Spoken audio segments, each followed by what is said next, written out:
कोशिश करते ने माता के उदर में है प्रतिपाल करे सो क्यों मनों विसारिए। इनू प्रतिपाल नहीं पढ़ना, तत्ते नल सिहारी है प्रतिपाल। सिहारी दी थोड़ी जी आवाज आएगी और पप्पे दे पैर थले डारा बुलावांगे प्रतिपाल। माता के उदर में है प्रतिपाल करे सो क्यों मनों विसारिए। उदर दा मतलब पेट, मां दे गर्भ विच जो साडी पालना करता है उसनू जिउंदे जी इस संसार विच आके मन विचों क्यों विसारिए, क्यों भुलाइए। यानी सानू नहीं भुलाना चाहिए जो सानू मां दे गर्भ दे अंदर साडी प्रतिपालना करता है, उसनू हमेशा याद रखना चाहिए है। मनो क्यों विसारिए एवड दाता, मनों क्यों विसारिए एवड दाता, जे अगन मह आहार पहुंचावे। आहार दा मतलब खुराक।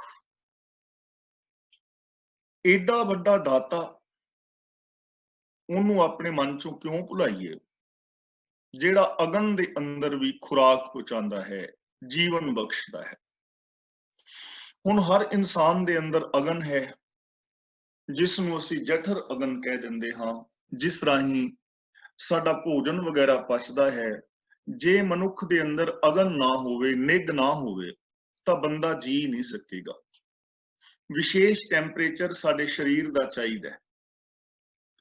जे उस टैंपरेचर तो वध टैंपरेचर हो जाता है तां भी बंदा बीमार मन्निया जाता है। जे टैंपरेचर घट जाए तां भी बंदा बीमार मन्निया जाता। जे टैंपरेचर किसी का घट रहे तां उसकी खुराक हजम नहीं होगी, उन्होंने कोई ना कोई रोग बीमारी लग जाएगी। जे टैंपरेचर ज्यादा है तो उन्होंने असीं बुखार कह ही दिंदे हां। तां विशेष टैंपरेचर राही साडे शरीर दे अंदर खाधे हुए भोजन तो खुराक बनती है। एक नियमावली है कुदरत दी, उस नियम दे अंदर हर स्त्री पुरुष का, जीव जंत का शरीर काम करता है ते उस नेम दे अंदर ही मनुख नूं जो है खुराक मुहैया हुंदी है, उन्होंने जीवन मिलता है। मां दे गर्भ दे अंदर भी उसनूं जीवन मिल रहा है। बिना शक तो जो असीं खांदे हां अंदर दी उस अगन निग दे नाल वो चीज गल जाती है, वो पच जाती है। पर जदों बच्चे दा मुੱਢ ਵੱਜਦਾ है मां दे गर्भ अंदर, भंड निम्मीए भंड जम्मीए, तां मासूमियत या बिल्कुल कोमल, पर वो कोमल बच्चा भी उहदा जिहड़ा मुੱਢ ਵੱਜਦਾ है वो भी अंदर गलदा नहीं, वो विकसित हुंदा है। ਉਹੀ सेक, ਉਹੀ अगन, ਉਹੀ टैंपरेचर ਉਹਦੇ विकास का कारण बनता है। ਉਹਨੂੰ ਉੱਥੇ ਜੀਵਨ ਮਿਲ ਰਿਹਾ ਹੈ। ਅਸੀਂ ਦੇਖਦੇ ਹਾਂ ਸੰਸਾਰ ਦੇ ਅੰਦਰ ਕਿੰਨੇ ਜੀਵ ਜੰਤ ਨੇ, ਉਹਨਾਂ ਦੇ ਹਰ ਇੱਕ ਦੇ ਜੀਵਨ ਦਾ, ਪਲਰਨ ਦਾ, ਫੁੱਲਣ ਦਾ, ਵਧਣ ਦਾ, ਜਨਮ ਦਾ ਅਲੱਗ-ਅਲੱਗ ਸਿਸਟਮ ਹੈ। ਕੁੰਮੀ ਜਲ ਮੈਂ ਤਨ ਤਿਸ ਬਾਹਰ, ਪੰਖ ਖੀਰ ਤਿਸ ਨਾਹੀ। ਹੁਣ ਕਛੂ ਕੁੰਮੀ ਅੰਡਾ ਬਾਹਰ ਦਿੰਦੀ ਹੈ, ਉੱਤੇ ਮਿੱਟੀ ਪਾ ਦਿੰਦੀ ਅੰਡਿਆਂ ਤੇ, ਆਪ ਉਹ ਪਾਣੀ ਵਿੱਚ ਚਲੀ ਜਾਂਦੀ ਹੈ ਤੇ ਉਸ ਦੇ ਅੰਦਰੋਂ ਬੱਚੇ ਪਲਣ ਦਾ ਸਿਸਟਮ ਹੀ ਉਹ ਹੈ। ਉਸ ਸਿਸਟਮ ਦੇ ਅੰਦਰ ਬੱਚੇ ਪਲ ਰਹੇ ਨੇ। ਹੋਰ ਪਸ਼ੂ ਪੰਛੀ ਨੇ ਹਰ ਇੱਕ ਦਾ ਅਲੱਗ-ਅਲੱਗ ਟਾਈਮ ਜਾਂ ਅਲੱਗ-ਅਲੱਗ ਸਿਸਟਮ ਹੈ, ਉਸ ਸਿਸਟਮ ਦੇ ਅੰਦਰ ਪਾਲਣਾ ਹੋ ਰਹੀ ਹੈ।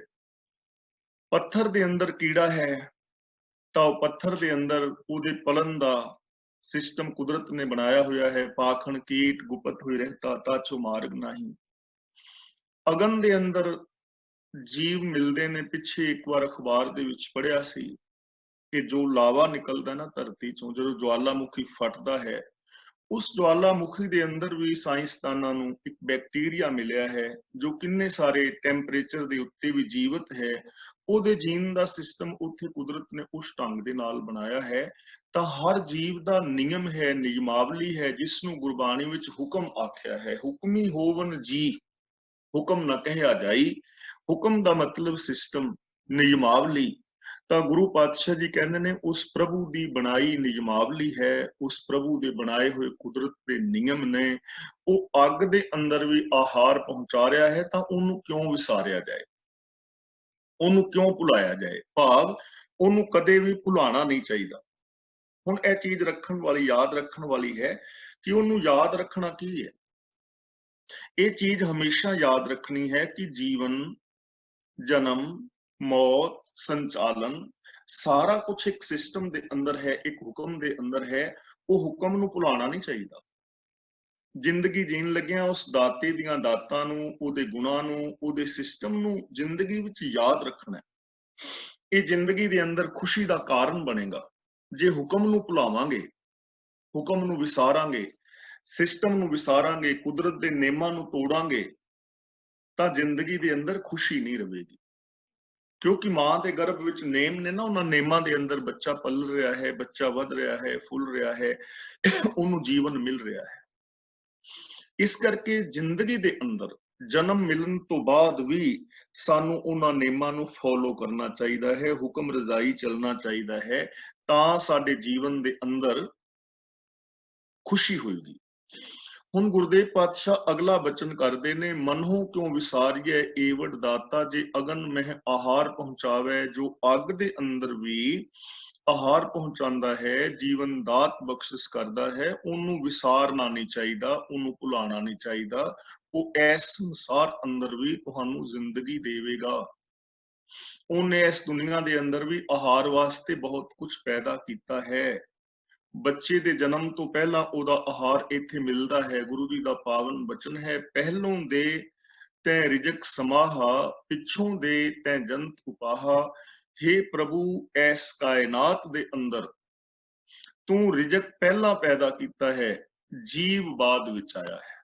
हुण कोई जीव जंत ऐसा पैदा ही नहीं हो सकता कि जिहदे जीण दा सिस्टम दुनिया विच ना होवे ते वो जीव पैदा हो जाए। बिना सिस्टम तो जिंदा ही नहीं ना रहेगा। मनुख वास्ते, पशु पंछियां वास्ते जां वनस्पति वास्ते वो सिस्टम पहला मौजूद है, तां ही जीवन हो रहा है, तां ही ये विकास हो रहा है। इसलिए इन्हां नेमां नूं याद रखना है। जो इन्हां नेमां नूं, नियमावली नूं, रब्बी गुणां नूं याद रख के जिंदगी जीवेगा, ਉਹਦੇ जीवन विच आनंद पैदा होएगा। ਉਸ ਨੂੰ ਕਿਉ ਪੋਹ ਨਾ ਸਕੀ, ਜਿਸ ਨੂੰ ਆਪਣੀ ਲਿਵ ਲਾਵੇ। ਲਿਵ ਦਾ ਮਤਲਬ ਲਗਨ, ਪਿਆਰ। जिन्हों प्रभु अपनी लिव ला दिंदा है, प्यार पैदा कर दिंदा है, जिस दे अंदर रब दे गुणां दी और रब्बी नियम दे अंदर, हुक्म दे अंदर चलन दी लगन पैदा हो जाती है ना, उन्होंने कोई अगन, कोई विकार, कोई दुख हो नहीं सकता। ਉਹਦੇ ਉੱਤੇ कोई विकार अपना प्रभाव पा नहीं सकता। जे बंदे नूं लिव लग जाए, लिव का मतलब समाधि नहीं है, क्योंकि इन्हां समाधियां दा खंडन शुरू विच ही कर दिता है, चुपे चुप ना हो गई। लिव दा मतलब है लगन, लिव दा मतलब है प्रेम। ਇਹਦੇ ਬਾਰੇ ਅਸੀਂ ਪਿੱਛੇ ਵਿਚਾਰ ਵੀ ਆਏ ਹਾਂ 6ਵੀਂ 7ਵੀਂ ਪੌੜੀ ਦੇ ਅੰਦਰ। ਸਾਚੀ ਲਿਵੇ ਬਿਨ ਦੇਹ ਨਿਮਾਣੀ, ਦੇਹ ਨਿਮਾਣੀ ਲਿਵੇ ਬਾਝੋਂ, क्या करे विचारिया। जिंदगी के अंदर कोई सच्ची लगन चाहिए है, कोई आदर्श चाहिए है, कोई गोल चाहिए है, और उस गोल की प्राप्ति वास्ते लगन चाहिए है। जे लगन नहीं है तो जिंदगी के अंदर खुशी हासिल नहीं कर पावांगे। इसलिए साडी लगन चाहिए है आनंदमयी जिंदगी जीण लई। लगन चाहिए है खुशी वास्ते कि असी खुश रहना है, असी आनंद वाला जीवन जीना है। ਤੇ ਹੁਣ ਆਨੰਦ ਵਾਲੇ ਜੀਵਨ ਵਾਸਤੇ ਜੇ ਲਗਨ ਹੋਏਗੀ ਤੇ ਆਨੰਦਮਈ ਜ਼ਿੰਦਗੀ ਜ਼ਰੂਰ ਜੀਵੀ ਜਾਏਗੀ। ਤੇ ਜੇ ਲਗਨ ਨਹੀਂ ਹੈ ਤਾਂ ਫਿਰ ਆਨੰਦ ਮਿਲੇਗਾ ਵੀ ਨਹੀਂ। ਹੁਣ ਅਸੀਂ ਕਹਾਂਗੇ ਕਿ ਅਸੀਂ ਤੇ ਸਾਰੇ ਖੁਸ਼ ਰਹਿਣਾ ਹੀ ਚਾਹੁੰਦੇ ਨੇ, ਹਰ ਬੰਦਾ ਖੁਸ਼ ਰਹਿਣਾ ਚਾਹੁੰਦਾ ਹੈ, ਪਰ ਖੁਸ਼ ਰਹਿਣ ਵਾਸਤੇ ਕਰਮ ਕਰਨੇ ਪੈਣਗੇ ਨਾ। ਦੇਖੋ, ਸਚਾਈ ਦੇ ਨਾਲ ਖੁਸ਼ੀ ਮਿਲਣੀ ਹੈ ਤਾਂ ਲਗਨ ਸੱਚ ਬੋਲਣ ਲਈ, ਸੱਚ ਸੁਣਨ ਲਈ ਹੋਣੀ ਚਾਹੀਦੀ ਹੈ। खुशी साडी जिंदगी विच प्रेम नाल पैदा होनी चाहिए है ना। इस करके प्यार वाली जिंदगी होनी चाहिए है। मापियां नाल प्यार, बच्चों नाल प्यार, पति पत्नी दा प्यार, कुदरत नाल प्यार। प्यार वास्ते लगन पैदा करो, ईर्खा वास्ते नहीं। दया दे नाल खुशी होनी है तां दया वास्ते लगन पैदा करनी है। नेमां दे अंदर चलिया खुशी पैदा होनी है, नेमां दी पालना करनी है। फर्ज पूरे करन दे नाल जिंदगी विच सुख पैदा होएगा। इस लई सच नूं आधार बना के फर्जां नूं पूरे करन दी ट्राई करनी है। इहनूं कहंदे ने लिव। जिन्नू अपनी लिव लांदा है, रब दी लगन, रब दे गुणां दी लगन। रब है सच्चाई, रब है निरभैता, निर्वैरता, ये सारे रब दे गुण ने।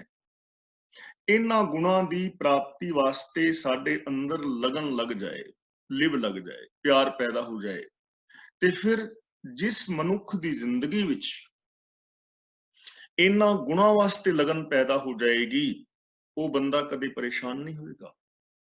ਉਸ ਬੰਦੇ ਦੀ ਜ਼ਿੰਦਗੀ ਦੇ ਅੰਦਰ ਕਦੇ ਦੁੱਖ ਨਹੀਂ ਆਉਣਗੇ, ਦੁੱਖ ਉਹਨੂੰ ਪਾਉਣਗੇ ਨਹੀਂ। ਅਗਲਾ ਬਚਨ ਗੁਰਦੇਵ ਪਾਤਸ਼ਾਹ ਜੀ ਕਰਦੇ ਨੇ, ਆਪਣੀ ਲਿਵ ਆਪੇ ਲਾਏ, ਗੁਰਮੁਖ ਸਦਾ ਸੰਭਾਲੀਏ। ਹੁਣ ਆਪਣੀ ਲਿਵ ਜਿਹੜੀ ਹੈ ਉਹ ਪ੍ਰਭੂ ਪਰਮਾਤਮਾ ਆਪ ਹੀ ਲਾਂਦਾ ਹੈ, ਤੇ ਲਾਂਦਾ ਕਿਹਨਾਂ ਨੂੰ ਹੈ? ਗੁਰਮੁਖ ਸਦਾ ਸੰਭਾਲੀਏ। ਗੁਰਮੁਖ ਦਾ ਮਤਲਬ ਗੁਰੂ ਦੀ ਸ਼ਰਣੀ ਪੈ ਕੇ। ਸੰਭਾਲੀਏ ਦਾ ਮਤਲਬ ਸੰਭਾਲਣਾ ਚਾਹੀਦਾ, ਇਹਨੂੰ ਸੰਭਾਲੀਏ ਨਹੀਂ ਪੜਨਾ, ਮੰਮੇ ਨੂੰ ਥੋੜਾ ਭਾਰਾ ਕਰਨਾ, ਸੰਭਾਲੀਏ। ਸੰਭਾਲੀਏ ਦਾ ਮਤਲਬ ਸੰਭਾਲਣਾ ਹੈ। ਗੁਰਮੁਖ ਦਾ ਮਤਲਬ ਗੁਰੂ ਦੀ ਸ਼ਰਣੀ ਪੈ ਕੇ, ਯਾਨੀ ਗੁਰੂ ਦੇ ਦੱਸੇ ਰਾਹਾਂ ਤੇ ਚੱਲ ਕੇ, ਆਪਣੇ ਮਨ ਦੀ ਮੱਤ ਛੱਡ ਕੇ, ਗੁਰੂ ਤੋਂ ਗਿਆਨ ਹਾਸਲ ਕਰਕੇ, ਗੁਰ ਗਿਆਨ ਮੁਤਾਬਕ ਰੱਬੀ ਗੁਣਾਂ ਨੂੰ ਆਪਣੇ ਜੀਵਨ ਦੇ ਅੰਦਰ ਸੰਭਾਲਣਾ ਹੈ। ਜਿਵੇਂ ਮੈਂ ਪਹਿਲਾਂ ਬੇਨਤੀ ਕੀਤੀ ਸੀ ਨਾ, ਸਾਡੀ ਚਾਂਦੀ ਹੈ, ਸੋਨਾ ਹੈ, ਬੈਂਕ ਕਾਰਡ ਹੈ, ਜਾਂ ਹੋਰ ਸਾਡੇ ਕਾਰ ਆਦਿਕ ਦੀਆਂ ਚਾਬੀਆਂ ਨੇ, ਜਾਂ ਸਾਡੇ ਪਾਸਪੋਰਟ ਵਗੈਰਾ ਨੇ, ਜੋ ਵੀ ਜ਼ਰੂਰੀ ਚੀਜ਼ਾਂ ਨੇ, ਉਹਨਾਂ ਨੂੰ ਅਸੀਂ ਕਿੰਨਾ ਸੰਭਾਲ ਕੇ ਰੱਖਦੇ ਹਾਂ। ਕੋਈ ਵੀ ਬੰਦਾ ਆਪਣੇ ਹੀ ਘਰ ਦੇ ਵਿੱਚ ਪਾਸਪੋਰਟ ਬਾਹਰ ਨਹੀਂ ਰੱਖਦਾ, ਬੜਾ ਸੰਭਾਲ ਕੇ ਰੱਖਦਾ, ਕਿਉਂਕਿ ਸੰਭਾਲਣ ਵਾਲੀ ਚੀਜ਼ ਹੈ। ਕਾਰ ਦੀ ਚਾਬੀ ਅਸੀਂ ਜਿੱਥੇ ਮਰਜ਼ੀ ਨਹੀਂ ਨਾ ਸੁੱਟਦੇ, ਬੈਂਕ ਕਾਰਡ ਜਿੱਥੇ ਮਰਜ਼ੀ ਨਹੀਂ ਨਾ ਸੁੱਟ ਦਿੰਦੇ। ਇਹਨਾਂ ਚੀਜ਼ਾਂ ਨੂੰ ਅਸੀਂ ਸੰਭਾਲਦੇ ਹਾਂ। ਇਹਦਾ ਮਤਲਬ ਸਾਨੂੰ ਕੋਈ ਵੀ ਚੀਜ਼ ਸੰਭਾਲਣ ਬਾਰੇ ਤਾਂ ਪਤਾ ਹੈ, ਇਹ ਨਹੀਂ ਕਿ ਸਾਨੂੰ ਪਤਾ ਨਹੀਂ, ਪਤਾ ਹੈ। ਗੁਰੂ ਜੀ ਕਹਿੰਦੇ ਨੇ, ਜਿਵੇਂ ਇਹਨਾਂ ਚੀਜ਼ਾਂ ਨੂੰ ਸੰਭਾਲਦੇ ਹੋ, ਆਪਣੇ ਫਰਜ਼ ਪੂਰੇ ਕਰਦੇ ਹੋ, ਜਿਹੜਾ ਇਹਨਾਂ ਚੀਜ਼ਾਂ ਨੂੰ ਸੰਭਾਲਦਾ ਹੈ ਉਹਨਾਂ ਦਾ ਨੁਕਸਾਨ ਨਹੀਂ ਹੁੰਦਾ। ਜੋ ਚੀਜ਼ਾਂ ਨੂੰ ਨਹੀਂ ਸੰਭਾਲਦੇ ਉਹਨਾਂ ਦਾ ਨੁਕਸਾਨ ਹੋ ਸਕਦਾ ਹੈ। ਇਸੇ ਤਰ੍ਹਾਂ ਸੱਚ ਨੂੰ, ਦਇਆ ਨੂੰ, ਸੇਵਾ ਨੂੰ, ਪ੍ਰੇਮ ਨੂੰ, ਨਿਮਰਤਾ ਨੂੰ, ਇਨਸਾਨੀਅਤ ਨੂੰ ਵੀ ਆਪਣੇ ਅੰਦਰ ਸੰਭਾਲੋ। ਇਹਨਾਂ ਗੁਣਾਂ ਨੂੰ ਗਵਾਓ ਨਾ। ਹੁਣ ਦੇਖੋ, ਅਸੀਂ ਪ੍ਰੇਮ ਗਵਾ ਬੈਠੇ ਆ ਨਾ। ਜੇ ਬੰਦੇ ਕੋਲੋਂ ਪ੍ਰੇਮ ਨਾ ਗਵਾਚਿਆ ਹੁੰਦਾ, ਇਹਨੇ ਆਪਣੀ ਮੈਂਟੈਲਿਟੀ, ਮਾਨਸਿਕਤਾ ਦੇ ਅੰਦਰ ਪ੍ਰੇਮ ਨੂੰ ਸੰਭਾਲਿਆ ਹੁੰਦਾ, ਤਾਂ ਫਿਰ ਘਰ ਵਿੱਚ ਕਦੇ ਲੜਾਈ ਨਹੀਂ ਸੀ ਹੋਣੀ, ਘਰ ਵਿੱਚ ਕਦੇ ਕਲੇਸ਼ ਨਹੀਂ ਸੀ ਪੈਣਾ, ਗੁਆਂਢੀਆਂ ਨਾਲ ਅਣਬਣ ਨਹੀਂ ਸੀ ਹੋਣੀ। ਜੇ ਬੰਦੇ ਨੇ ਸੱਚਾਈ ਨੂੰ ਆਪਣੇ ਦਿਮਾਗ ਵਿੱਚ ਸੰਭਾਲਿਆ ਹੁੰਦਾ, ਤਾਂ ਚੋਰੀਆਂ ਨਹੀਂ ਸੀ ਹੋਣੀਆਂ, ਕਿਉਂਕਿ ਸੱਚਾ ਬੰਦਾ ਚੋਰੀ ਥੋੜਾ ਕਰੇਗਾ। ਫਿਰ ਰਿਸ਼ਵਤਖੋਰੀ ਨਹੀਂ ਸੀ ਹੋਣੀ, 2 ਨੰਬਰ ਦੇ ਧੰਦੇ ਨਹੀਂ ਸਨ ਨਾ ਹੋਣੇ, ਮਿਲਾਵਟ ਨਹੀਂ ਸੀ ਹੋਣੀ, ਕਿਉਂਕਿ ਜਿਹੜਾ ਸੱਚ ਨੂੰ ਜਿਸਨੇ ਅੰਦਰ ਸੰਭਾਲਿਆ ਹੈ, ਉਹ ਡੁਪਲੀਕੇਟ ਚੀਜ਼ਾਂ ਨਹੀਂ ਵੇਚੇਗਾ, ਡੁਪਲੀਕੇਟ ਦਵਾਈਆਂ ਨਹੀਂ ਵੇਚੇਗਾ, ਉਹ ਮਿਲਾਵਟ ਨਹੀਂ ਕਰੇਗਾ, ਉਹ ਧੋਖਾ ਨਹੀਂ ਕਰੇਗਾ। ਜਿਸਨੇ ਸੱਚ ਨੂੰ ਆਪਣੇ ਮਾਨਸਿਕਤਾ ਵਿੱਚ ਸੰਭਾਲਿਆ ਹੋਵੇਗਾ, ਉਹ ਆਪਣੇ ਭੈਣਾਂ ਭਰਾਵਾਂ ਦੇ ਹੱਕ ਨਹੀਂ ਖਾਏਗਾ। ਜਿਨੇ ਸੱਚ ਨੂੰ ਹਿਰਦੇ ਵਿੱਚ ਸੰਭਾਲਿਆ ਹੋਵੇਗਾ, ਉਹ ਜਾਤਾਂ ਪਾਤਾਂ ਦੇ ਵਿਤਕਰਿਆਂ ਵਿੱਚ ਨਹੀਂ ਪਵੇਗਾ। ਜਿਨੇ ਸੱਚ ਨੂੰ ਹਿਰਦੇ ਵਿੱਚ ਸੰਭਾਲਿਆ ਹੋਵੇਗਾ, ਆਪਣੀ ਨੂੰਹ ਨੂੰ ਧੀ ਸਮਝੇਗਾ, ਉਹ ਦਾਜ ਦਹੇਜ ਵਗੈਰਾ ਵਗੈਰਾ ਨਹੀਂ ਮੰਗੇਗਾ। ਨੂੰਹ ਆਪਣੀ ਸੱਸ ਨੂੰ, ਸਹੁਰੇ ਨੂੰ ਪਿਓ ਸਮਝੇਗੀ, ਕਿਉਂਕਿ ਸੱਚ ਇਹੀ ਹੈ ਨਾ। ਹੁਣ ਸਾਡੇ ਰਿਸ਼ਤਿਆਂ ਨਾਤਿਆਂ ਵਿੱਚ ਜਾਂ ਸਾਡੀ ਜ਼ਿੰਦਗੀ ਦੇ ਅੰਦਰ ਦੁਖਾਂਤ ਕਿਉਂ ਵਾਪਰੇ? ਉਹਦਾ ਰੀਜਨ ਹੈ ਕਿ ਬੰਦੇ ਨੇ ਸੱਚ ਨੂੰ ਨਹੀਂ ਸੰਭਾਲਿਆ। ਤੇ ਸੱਚ ਨੂੰ ਸੰਭਾਲ ਕਿਉਂ ਨਹੀਂ ਪਾਇਆ? ਕਿਉਂਕਿ ਗੁਰੂ ਦੀ ਸ਼ਰਨ ਹੀ ਨਹੀਂ ਆਇਆ, ਗਿਆਨ ਦੀ ਵਰਤੋਂ ਨਹੀਂ ਕੀਤੀ। ਸੱਚ ਦਾ, ਝੂਠ ਦਾ, ਅੰਧ ਵਿਸ਼ਵਾਸ ਦਾ, ਵਿਸ਼ਵਾਸ ਦਾ ਪਤਾ ਗਿਆਨ ਰਾਹੀਂ ਲੱਗਣਾ ਸੀ, ਗਿਆਨ ਦੀ ਵਰਤੋਂ ਕਰਨੀ ਸੀ, ਆਪਣੇ ਦਿਮਾਗ ਨੂੰ ਯੂਜ਼ ਕਰਨਾ ਸੀ, ਯੂਨੀਵਰਸਲ ਟਰੁੱਥ ਨੂੰ ਬੇਸ ਬਣਾਉਣਾ ਸੀ। ਇਸ ਲਈ ਗੁਰੂ ਜੀ ਕਹਿੰਦੇ ਨੇ, ਜੇ ਤੁਸੀਂ ਗੁਰੂ ਦੇ ਦੱਸੇ ਰਾਹਾਂ ਤੇ ਤੁਰੋਗੇ ਔਰ ਗੁਰੂ ਰਾਹੀਂ ਪ੍ਰਭੂ ਪਰਮਾਤਮਾ ਦੇ ਗੁਣਾਂ ਨੂੰ ਸੰਭਾਲੋਗੇ, ਤਾਂ ਆਪਣੀ ਲਿਵ ਆਪੇ ਲਾ ਦੇਵੇਗਾ ਉਹ ਤੁਹਾਡੇ ਅੰਦਰ, ਉਹ ਲਗਨ ਪੈਦਾ ਕਰ ਦੇਵੇਗਾ। ਫਿਰ ਲਗਨ ਕਿਤੇ ਹੋਰ ਨਹੀਂ ਲੱਗੇਗੀ। ਕਹਿ ਨਾਨਕ ਏ ਵੱਡ ਦਾਤਾ, ਸੋ ਕਿਉਂ ਮਨੋ ਵਿਸਾਰੀਏ। ਜਿਹੜਾ ਏਡਾ ਵੱਡਾ ਦਾਤਾ ਹੋਵੇ, ਜਿਨੇ ਇੰਨੀਆਂ ਦਾਤਾਂ ਦੇ ਦਿੱਤੀਆਂ ਹੋਣ, ਝੋਲੀ ਦੇ ਵਿੱਚ ਪਾ ਦਿੱਤੀਆਂ ਹੋਣ, ਜਿਹੜੀਆਂ ਦਾਤਾਂ ਸਾਡੀ ਝੋਲੀ ਵਿੱਚ ਸਮਾਂਦੀਆਂ ਹੀ ਨਾ ਹੋਣ, ਉਹਨੂੰ ਕਿਉਂ ਮਨ ਚੋਂ ਭੁਲਾਈ। ਹੁਣ ਅਸੀਂ ਕਹਾਂਗੇ ਵੀ ਸਾਨੂੰ ਕਿਹੜੀਆਂ ਦਾਤਾਂ ਦਿੱਤੀਆਂ ਨੇ, ਅਸੀਂ ਤੇ ਗਰੀਬ।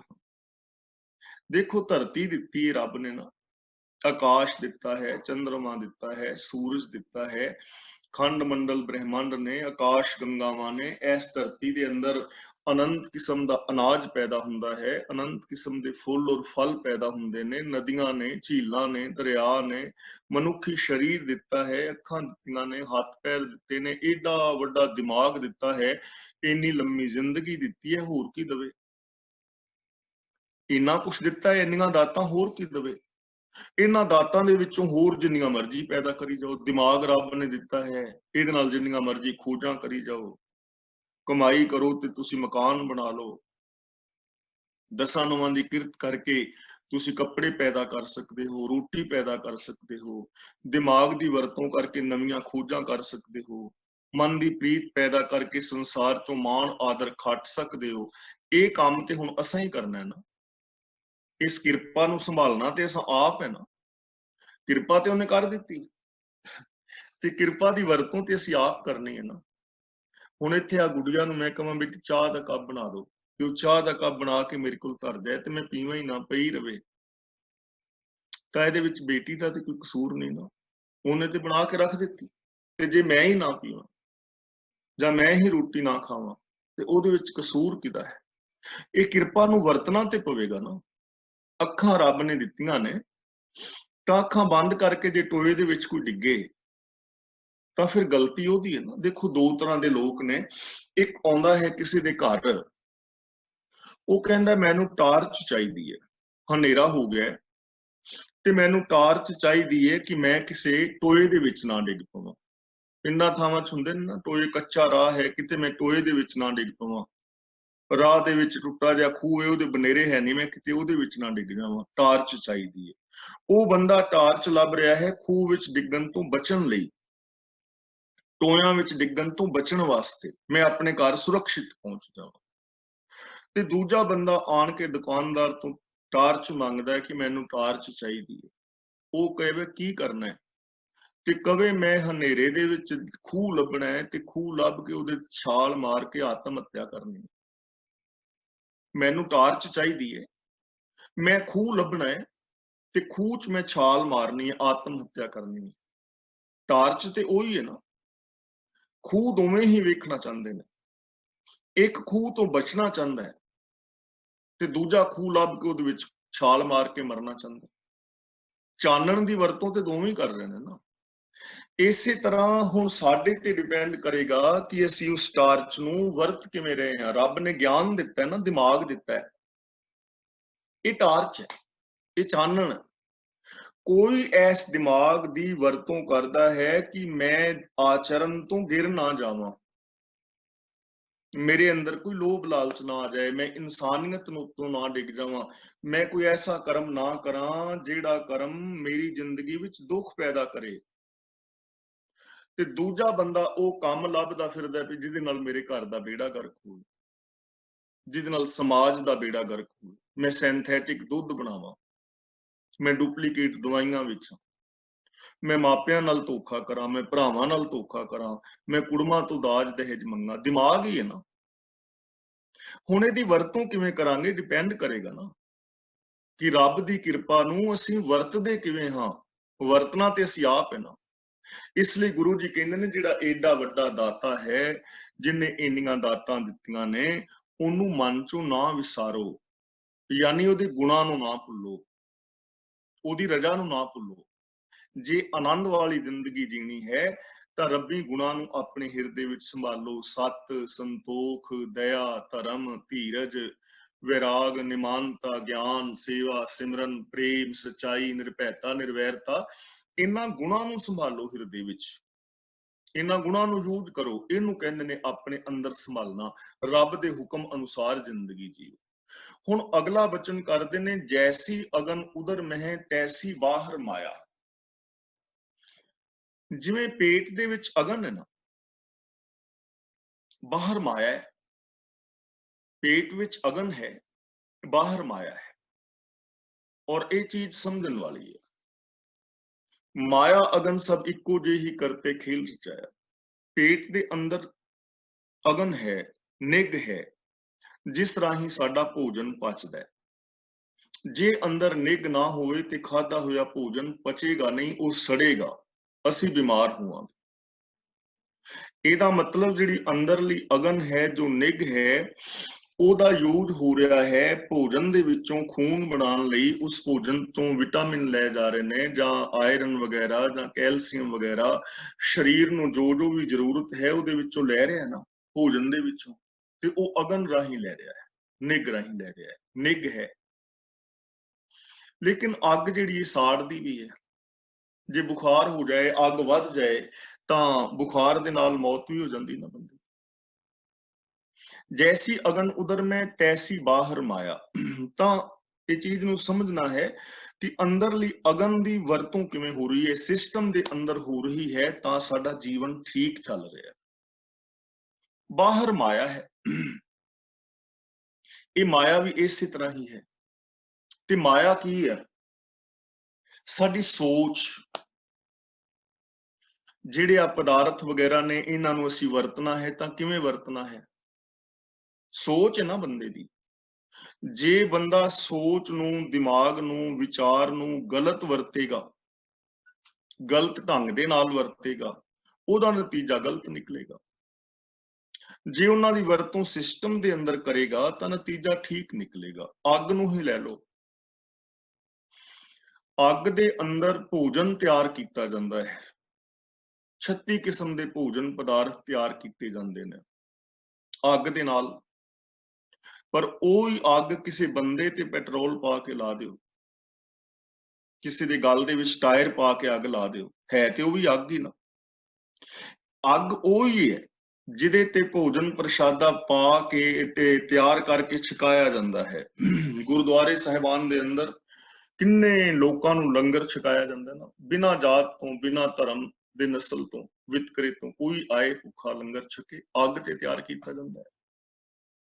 ਪਰ ਉਹੀ ਅੱਗ ਸੀ ਜੋ 84 ਦੇ ਅੰਦਰ ਗੁਰਦੁਆਰੇ ਹੀ ਸਾੜ ਦਿੱਤੇ, ਲੋਕਾਂ ਦੇ ਗਲਾਂ ਵਿੱਚ ਟਾਇਰ ਪਾ ਪਾ ਕੇ ਅੱਗਾਂ ਲਾਤੀਆਂ। ਅੱਗ ਤੇ ਉਹੀ ਹੈ। ਅੱਗ ਉਹੀ ਹੈ ਜਦੋਂ ਅਸੀਂ ਨੂੰਹ ਰਾਣੀ ਨੂੰ ਵਿਆਹਣ ਵਾਸਤੇ ਗਏ ਸਾਂ ਤੇ 36 ਕਿਸਮ ਦੇ ਭੋਜਨ ਪਦਾਰਥ ਸਾਨੂੰ ਮਿਲੇ ਸਨ, ਗੁਲਾਬ ਜਾਮਨ, ਰਸਗੁੱਲੇ, ਬਰਫੀ, ਪਕੌੜੇ, ਸਮੋਸੇ, ਪੀਜੇ, ਬਰਗਰ। ਤੇ ਅੱਗ ਉਹੀ ਹੈ, ਉਸ ਨੂੰਹ ਨੂੰ ਲਾ ਦਿੱਤੀ ਵੀ ਦਹੇਜ ਘੱਟ ਲਿਆਈ ਹੈ, ਅੱਗ ਹੀ ਹੈ ਨਾ। ਤਾਂ ਇਸ ਦੁਨੀਆ ਦੇ ਅੰਦਰ ਕੋਈ ਚੀਜ਼ ਮਾੜੀ ਨਹੀਂ, ਉਹਦੀ ਵਰਤੋਂ ਉਹਨੂੰ ਚੰਗਿਆਂ ਜਾਂ ਮਾੜਿਆਂ ਬਣਾਏਗੀ। ਜਿੰਨੇ ਵੀ ਰਿਸ਼ਤੇ ਨਾਤੇ ਨੇ, ਧੀਆਂ ਪੁੱਤਰਾਂ ਦੇ, ਭੈਣਾਂ ਭਰਾਵਾਂ ਦੇ, ਰਿਸ਼ਤੇ ਮਾੜੇ ਨਹੀਂ, ਨਾ ਇਹ ਚੰਗੇ ਨੇ।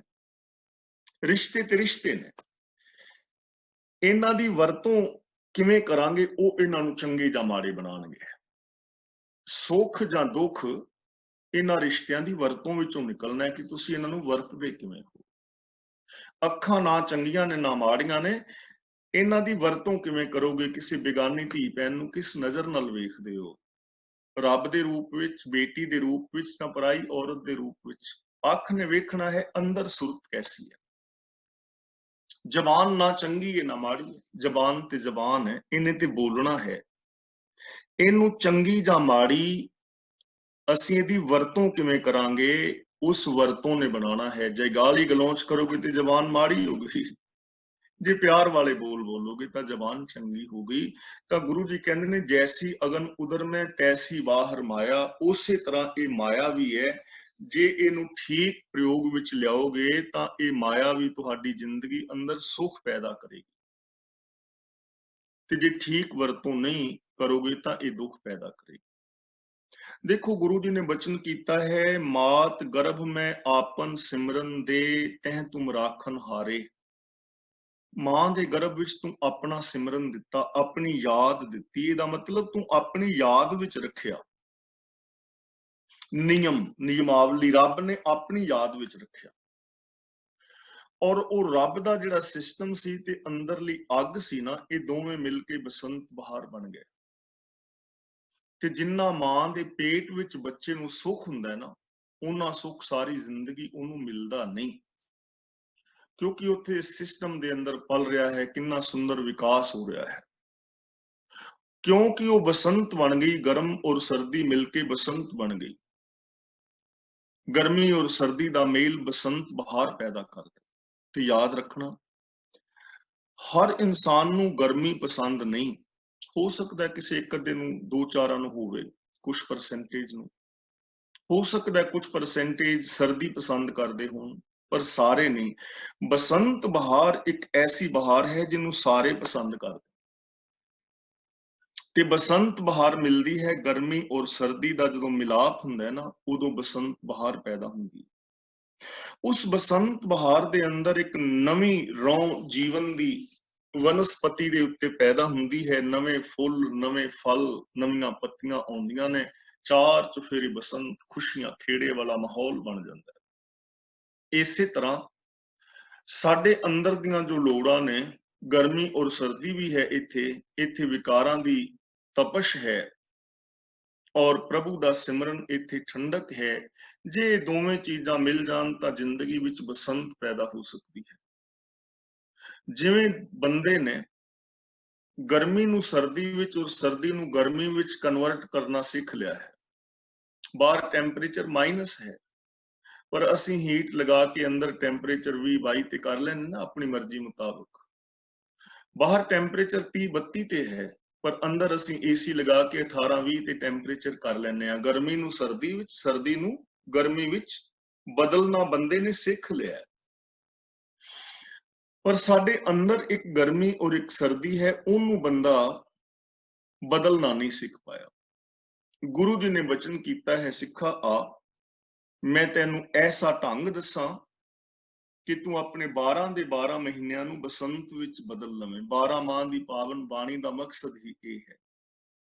ਇਹਨਾਂ ਚੀਜ਼ਾਂ ਨੂੰ ਵਰਤਣਾ ਕਿਵੇਂ ਹੈ, ਜਿਸ ਕਰਕੇ ਤੇਰੀ ਜ਼ਿੰਦਗੀ ਦੇ ਅੰਦਰ ਬਸੰਤ ਬਹਾਰ ਬਣ ਜਾਏ। ਚੇਤ ਗੋਬਿੰਦ ਅਰਾਧੀਐ, ਹੋਵੇ ਆਨੰਦ ਕਣਾ। ਚੇਤ ਦੇ ਮਹੀਨੇ ਵਿੱਚ ਜੇ ਰੱਬ ਨੂੰ ਯਾਦ ਰੱਖੇਗਾ, ਤੇਰੀ ਜ਼ਿੰਦਗੀ ਵਿੱਚ ਆਨੰਦ ਪੈਦਾ ਹੋਏਗਾ।